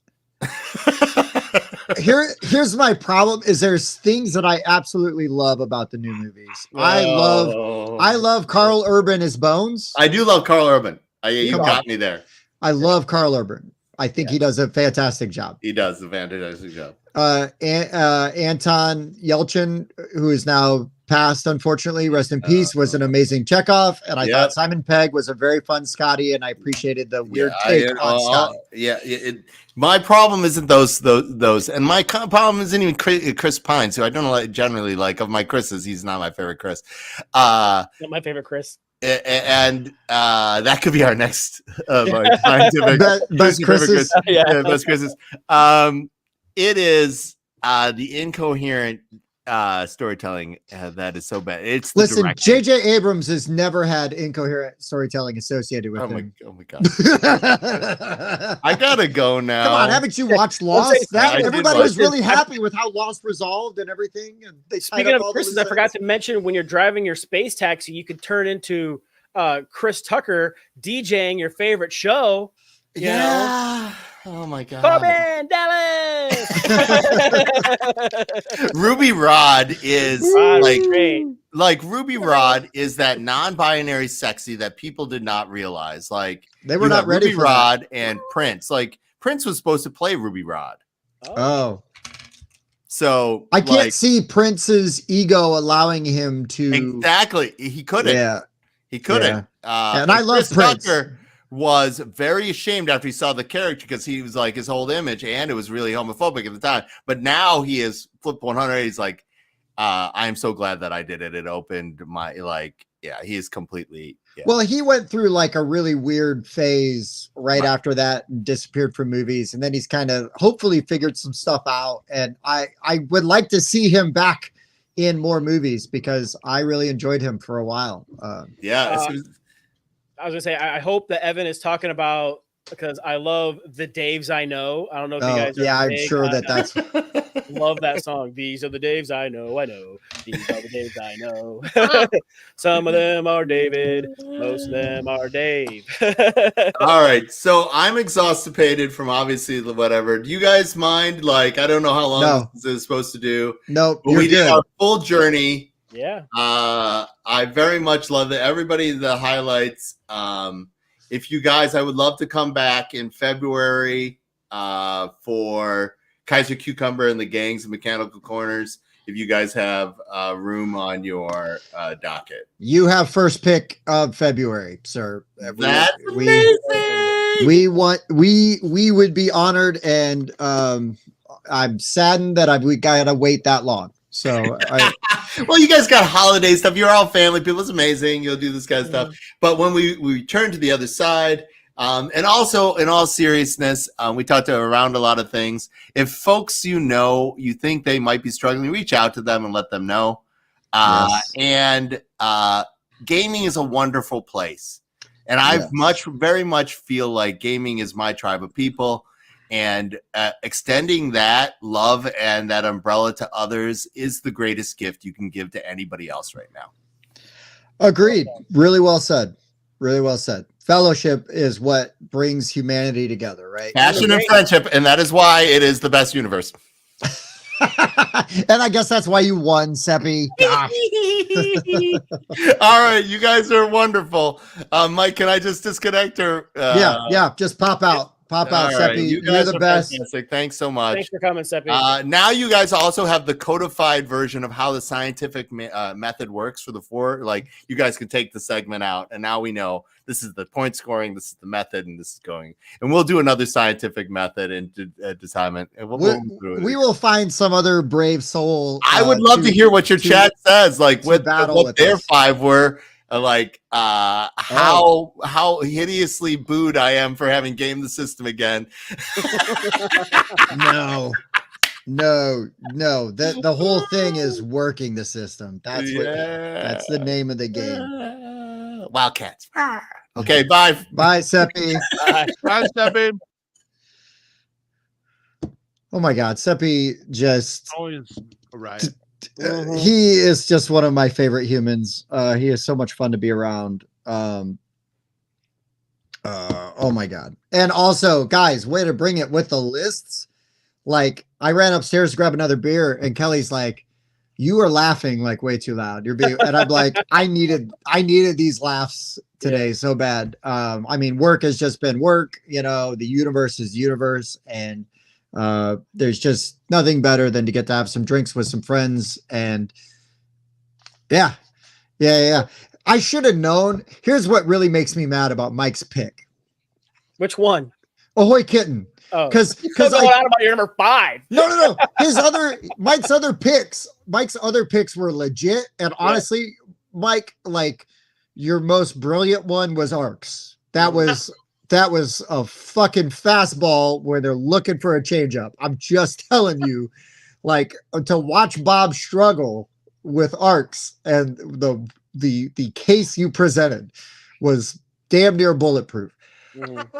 But I'm really mad that I did not see Ahoy Kitten coming. Not like that one specifically, but like Mike stretching the premise to its absolute limits was just, I should have seen it coming. I wouldn't have been as flabbergasted if he was like Eclipse, like, oh yeah, imagine a world where we're going to do battle and I can't roll 6s. So we just sit here because no one can roll 6s. Now he kind of got there eventually with Arcs, which was a much better version to do, right? Of that misery. But the fact that I didn't see a weird ass curveball like Ahoy Kitten, I'm really disappointed in myself. I was so happy when I came up with the concept that like humanoid cats have to be science fiction and therefore at 100% qualified. Like, oh my God. Nobody shot it down. I was waiting for someone to say Star Wars. I was waiting, and I was going to say Star Wars is not in the future. It's in the past. It's technically sci-fi. Yeah, it's space fantasy. Really a long, It doesn't have to be in the future. I kept everything in the future. I guess like my own rules. And I shouldn't have tried to spin everything positive, like in retrospect. I was determined that's how I was going to play my game, because then I could have done all Philip K. Dick. It's like determining not to keep up with the Beagle. How'd that work out? Yeah, it didn't. It was terrible. Except in this game, I was able to pivot and recover a little bit. Where in that game, it was 2 hours of hell. And even you try to argue positively for something I had negative on my sheet. Even knowing what I was losing, and it's fine that I was going to lose, I was still having fun, unlike following the Beagle. Another one, I guess that didn't make it on mine was like, imagine you don't know someone's a bad guy because the thing has taken over. Oh yeah. I guess again, I see it, and I kept thinking like future and not just sci-fi, right? So yeah, the thing would have been a great choice. Mike, seriously, when you were like I Am Legend, if I didn't hate that Will Smith movie so much, like seriously, I hate that movie. And I think Will Smith does a great job in acting in it. I just think that the problem with that movie is that it falls flat on its face when they go to explain it. And the CG like vampire-y zombie kind of things suck. Like it is. I wept, sobbed when the dog, like I was so depressed. And I honestly will say Will Smith acted the hell out of that movie. I just hate that movie. He's not my problem with it. I've actually seen it. I'd like to rewatch it because I thought the premise of it I really liked. And it honestly is a terrifying concept that you're by yourself. 100%. And I will tell you now, the older movie is flawed, right? The Vincent Price one. But imagine I Am Legend, right? You're Will Smith and you're like, nobody's around except that at night, your friends and neighbors come and like bang on the side of the house and beg you to come out and try to get you to come out. And you know that they want to kill you. And so what you do is you play music loudly to try to and drink yourself into a stupor to try to drown them out. And then during the day, instead of like hitting golf balls off the pier, and driving around in sports cars, you were going into your neighbors' houses trying to find them and stake them and drag them out into the sun. Okay. That definitely adds an extra terrifying level to the whole premise. And that's why it scared me so much as a kid, right? That's the book. Yeah, the book. And the Vincent Price movie's like dated, so it won't feel as fast paced or as, cool, like, you know what I mean? But but I mean, yeah, that's the original movie is like that too. It doesn't have the pacing. Yeah. But he's like gathering up all these bodies and he's throwing them into a burn pile, like at a dump, because he wants to make sure that they don't come back. And there's a dog and that he befriends, and there's a thing with that. And and unlike the Will Smith one, there's a woman that he finds, and there's some stuff there too. But the whole reason why he is legend is because at night, these vampires have all formed this society, and now Vincent Price during the day while they're all sleeping is the boogeyman, and he's coming and killing them. And so when they finally can capture him and they put him on trial for murder, because he doesn't realize that there's a group of these vampires that have evolved beyond sort of like the mindless, hey, we just want to like get in your house and kill you, but they've actually like formed like a functioning society. And then Vincent Price has gone from protagonist to antagonist by the end, right? It's really a devastating realization, because that's why he says, I am legend, right? Because he is the boogeyman. He is the monster now. He is the legendary creature that is, devouring, killing them and all that stuff. Okay. So it's a really badass like metaphor, and it's really cool that even somebody in the 40s and 50s was like coming up with this stuff. You know what I mean? Because that feels like very modern, like a really cool modern day twist, and that's actually something that was written like 70 years ago. But okay, sounds really cool. It's the whole premise itself is really cool. I need to watch probably the old one and the new one again. Yeah, I mean, like I said, the old one's going to feel dated. I wouldn't expect you to be like, come back and go, yeah, that was amazing and I loved it. But maybe I think if you can stick with it, it's probably like pretty short, comparatively, because older movies, like if they ran more than like an hour and 20, they're like, what are you doing? Right. Unless you're Spartacus or something. What'd you call it again? It's called I Am Legend. Oh, it is called I Am Legend? Or no. It's called Last Man on Earth. Excuse me. Oh. Last Man on Earth is what it's called. And it's basically like Vincent Price, a one-man show kind of thing. I mean, there's other people, but he's obviously the main character doing all the stuffs. From 1964. Oh my gosh. Wow. Yep. Black and white, baby. It's on Amazon Prime right now. But there's a whole vibe and a mood to it.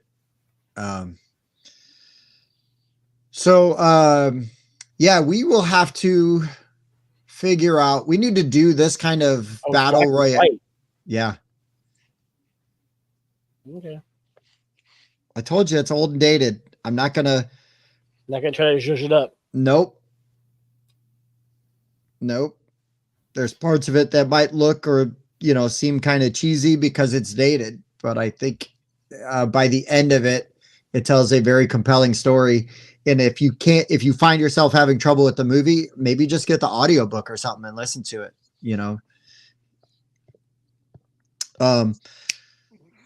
Mike, you know what you might like? It's on YouTube right now and you can watch it for free. It's a movie from the 80s, and it's not really a movie, called Terror in the Isles. Okay. Terror Islands or aisles like in a theater? Aisles as in like movie theater aisles. What it is it's basically a clip reel of horror and suspense movies. And they're talking about why horror and suspense movies work and their like effects on people. But the whole time they're just showing you scenes from horror movies. It's basically like all action and all tension the whole time. I saw this movie, like I had this movie on VHS as a kid. And then when I got older, made a point to find all of the movies in here. But I mean, it's got scenes from like The Thing and Jaws and Birds and all kinds of movies that you've never seen. Carrie, Halloween 2, Friday the 13th Part 2, Friday the 13th Part 1. Like, it's just all of these clips and scenes, and they're talking about how they, like, what they do and how they get a reaction out of people and why they get a reaction. There's even a really cool bit with Alfred Hitchcock, like explaining how he makes like a scene in a movie, which is really kind of neat. So I just recommend that. Okay.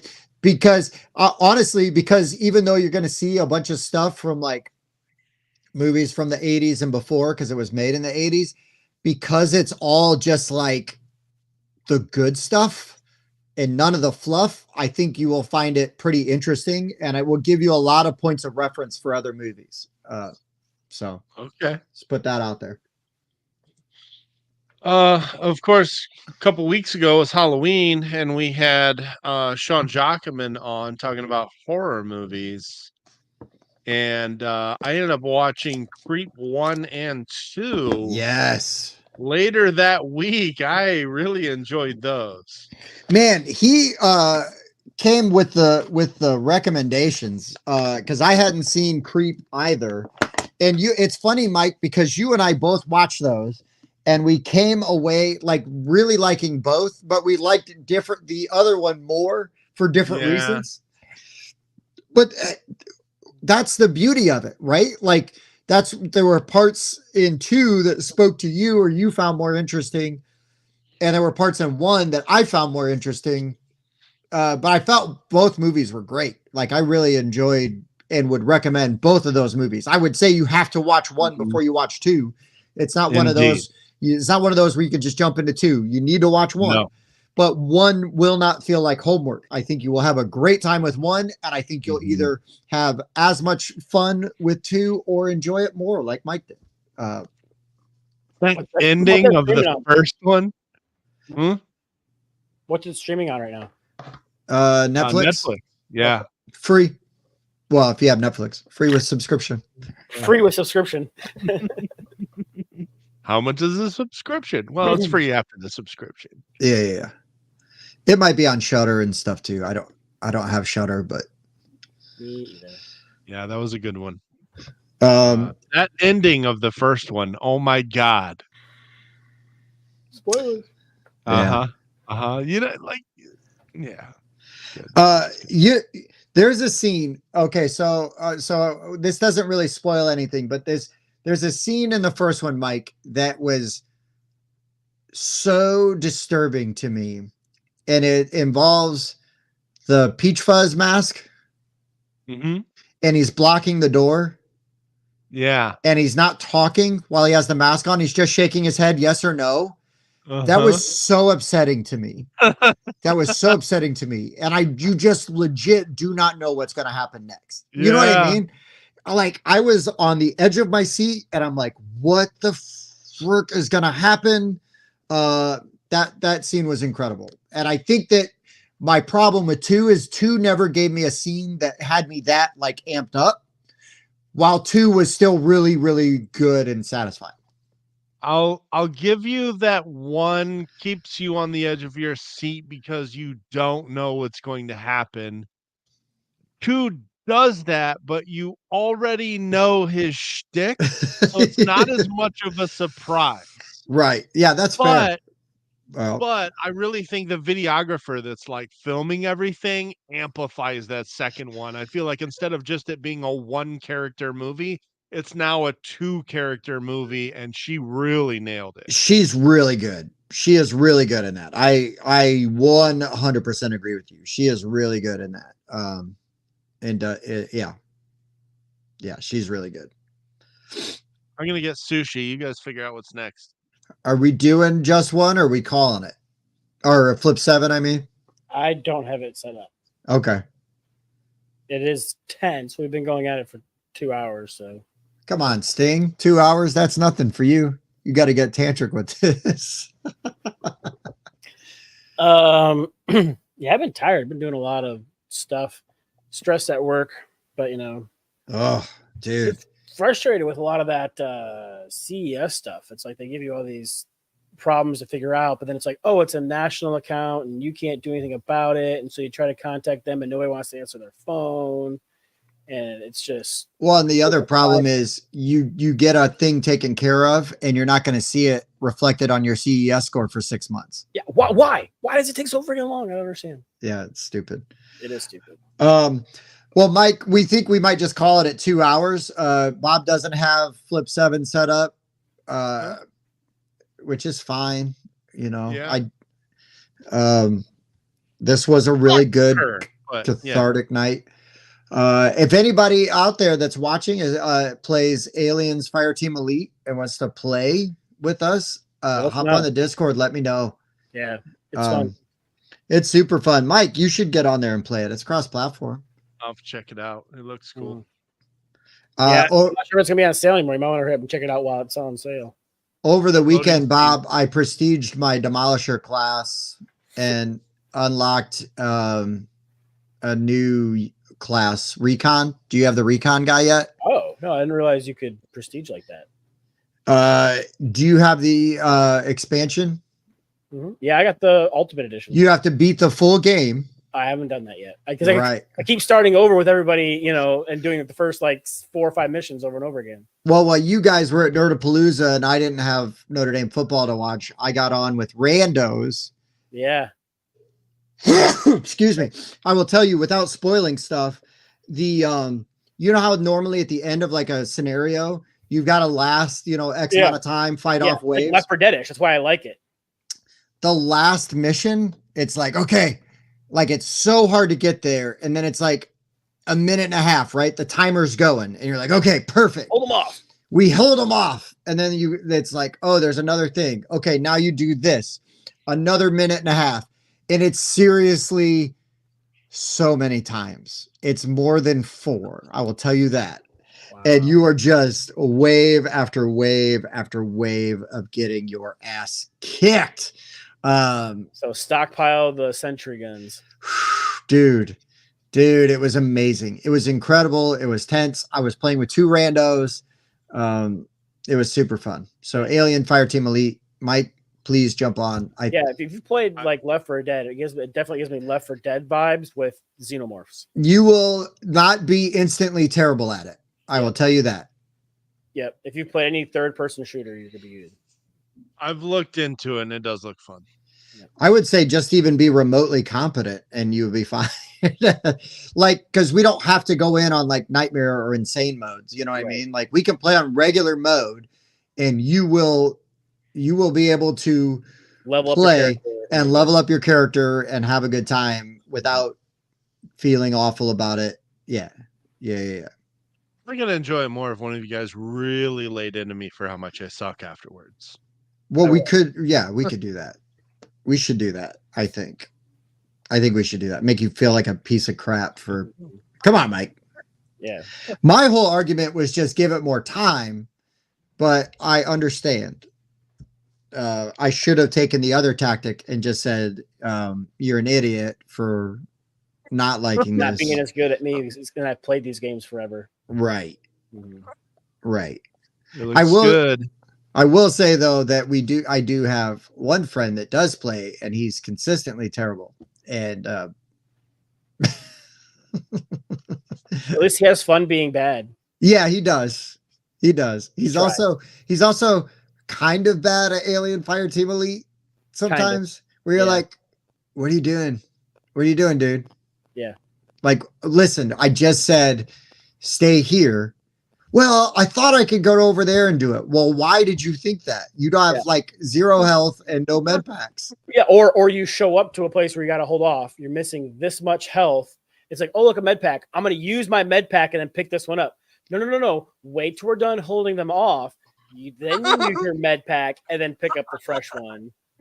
I'm looking at friends that own this game, and I already know who you're talking about. Well, here's the thing. I will just say, Bob, yes. Had he known that that's what you were going to do, he would have taken that turn back. But because it's a video game, that's fair. It's really hard to take that turn back. It is hard to take that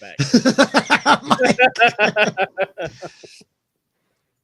Oh God, good stuff. That's funny. Hey, did I do better today about not making a bunch of other noise during the Yes. thing? Okay. Yeah, after I'm- we started live, Use it all. you were Yeah, pretty yeah. bad After, before. yeah. Well, I had to move crinkly things away. I'm trying to be better, so I apologize, everybody. Thank you for sticking. You're with good. me. I'm trying to be better. I understand that was a horrible thing that I did. I'm trying to not do that anymore. Oh, look, Doritos. Like, try to put any snacks I want like way off to the side so that when I get them. Was that like a Mr. Bean where he's in some movie theater or something and he's like trying to open like the candy and it's like super loud? Yeah. That was. All right, boys. This was fun. Am I gonna see you both on Sunday? Not Yes. Oh, great pick, Bob. I just bought a bottle of bad. that. Costco. Yes. Oh, Darkness and I Night. just want to say real quick, speaking of Costco, so Bob did get me some of the Three Floyds. Three Floyds malt whiskey. Ooh. The malt aspect of the whiskey, not so much. Yeah, it was rough. I tried some at the Airbnb after Nerdapalooza. Not so. I told him to get more ice.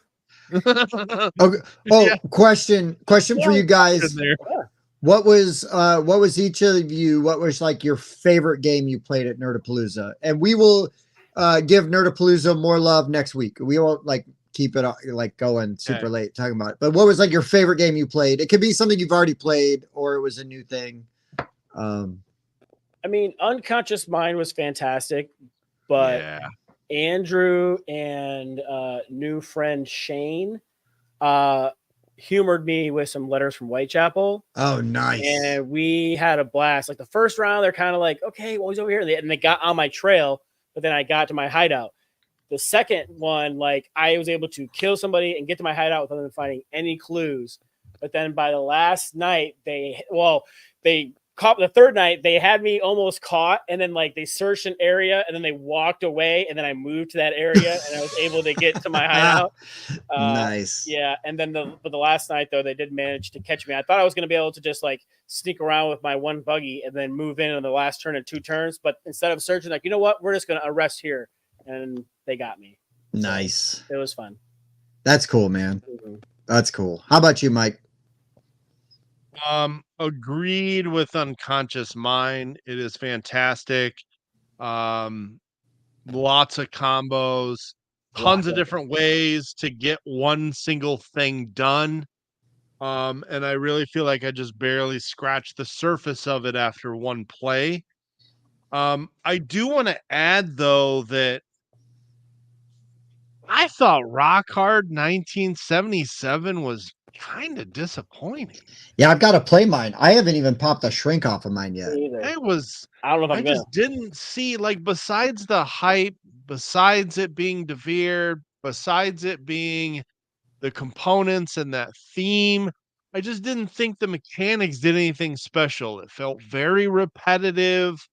I felt almost too tight, and I'm doing the same things over and over. I was pretty disappointed in Rock Hard 1977. Wasn't the gang DeVere too? No, that's Cosmos. Okay. Yeah. Yeah. DeVere actually has the publishing rights right now to Cockroach Poker and like Cheating Moth and Royal. Bob DeVere is the White Castle. Oh, yeah. Who did Cities? But I believe that was DeVere as well. Okay, well, I've got that game. But too. yeah, I haven't played it yet. Rock Hard didn't do it for me. I was fairly. Mike was not Rock Hard. No, not Rock Hard for Rock Hard.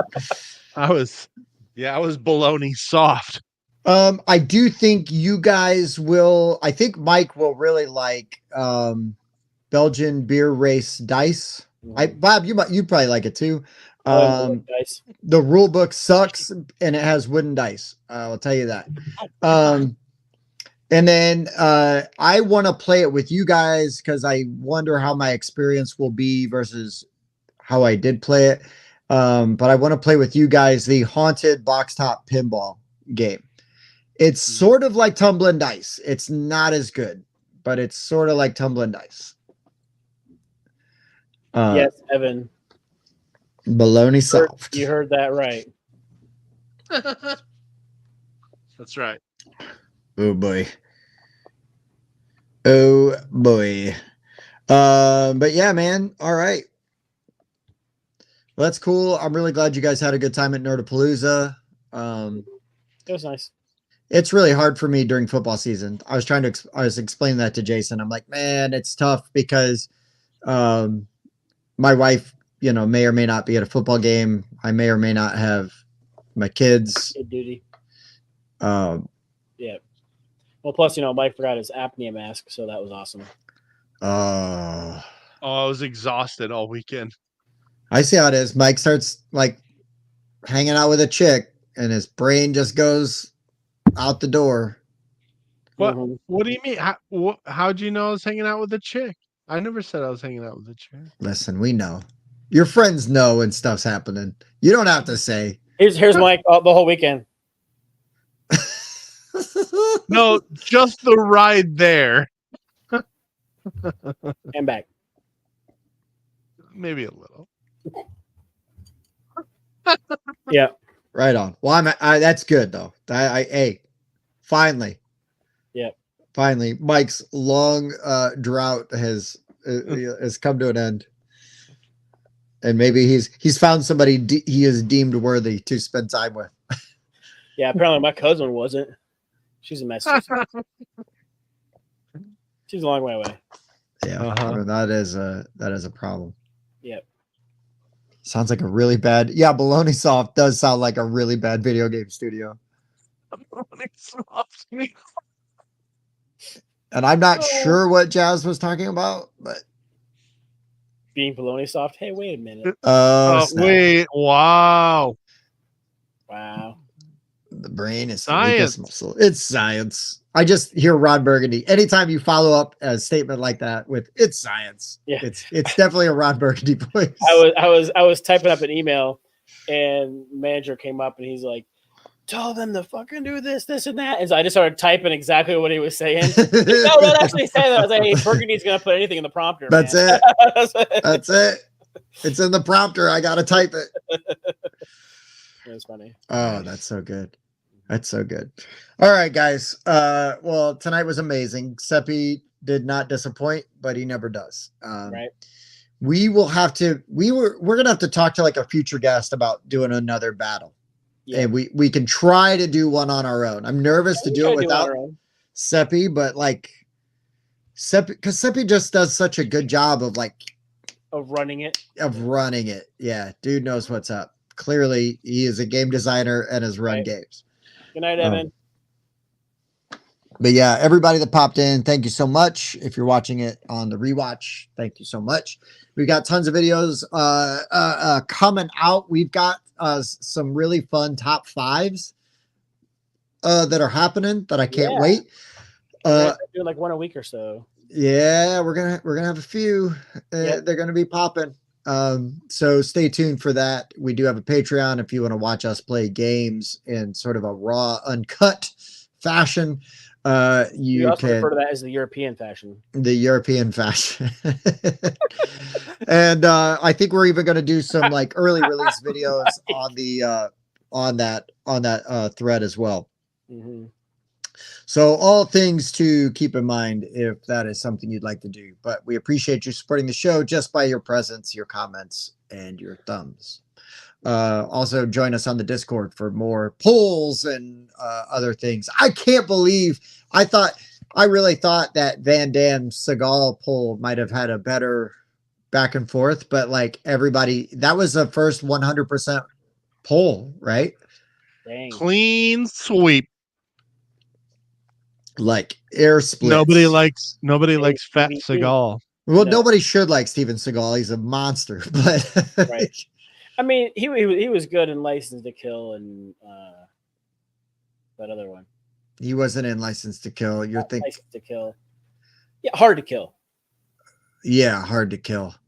Yeah, that's the one where he put the cue ball or whatever in the towel and was like beating it. Yeah. I like him in the Out for Justice. Oh, the one on the Navy one. Under Siege. Under Siege. Well, that one had the great cake scene. Well, you want to talk about like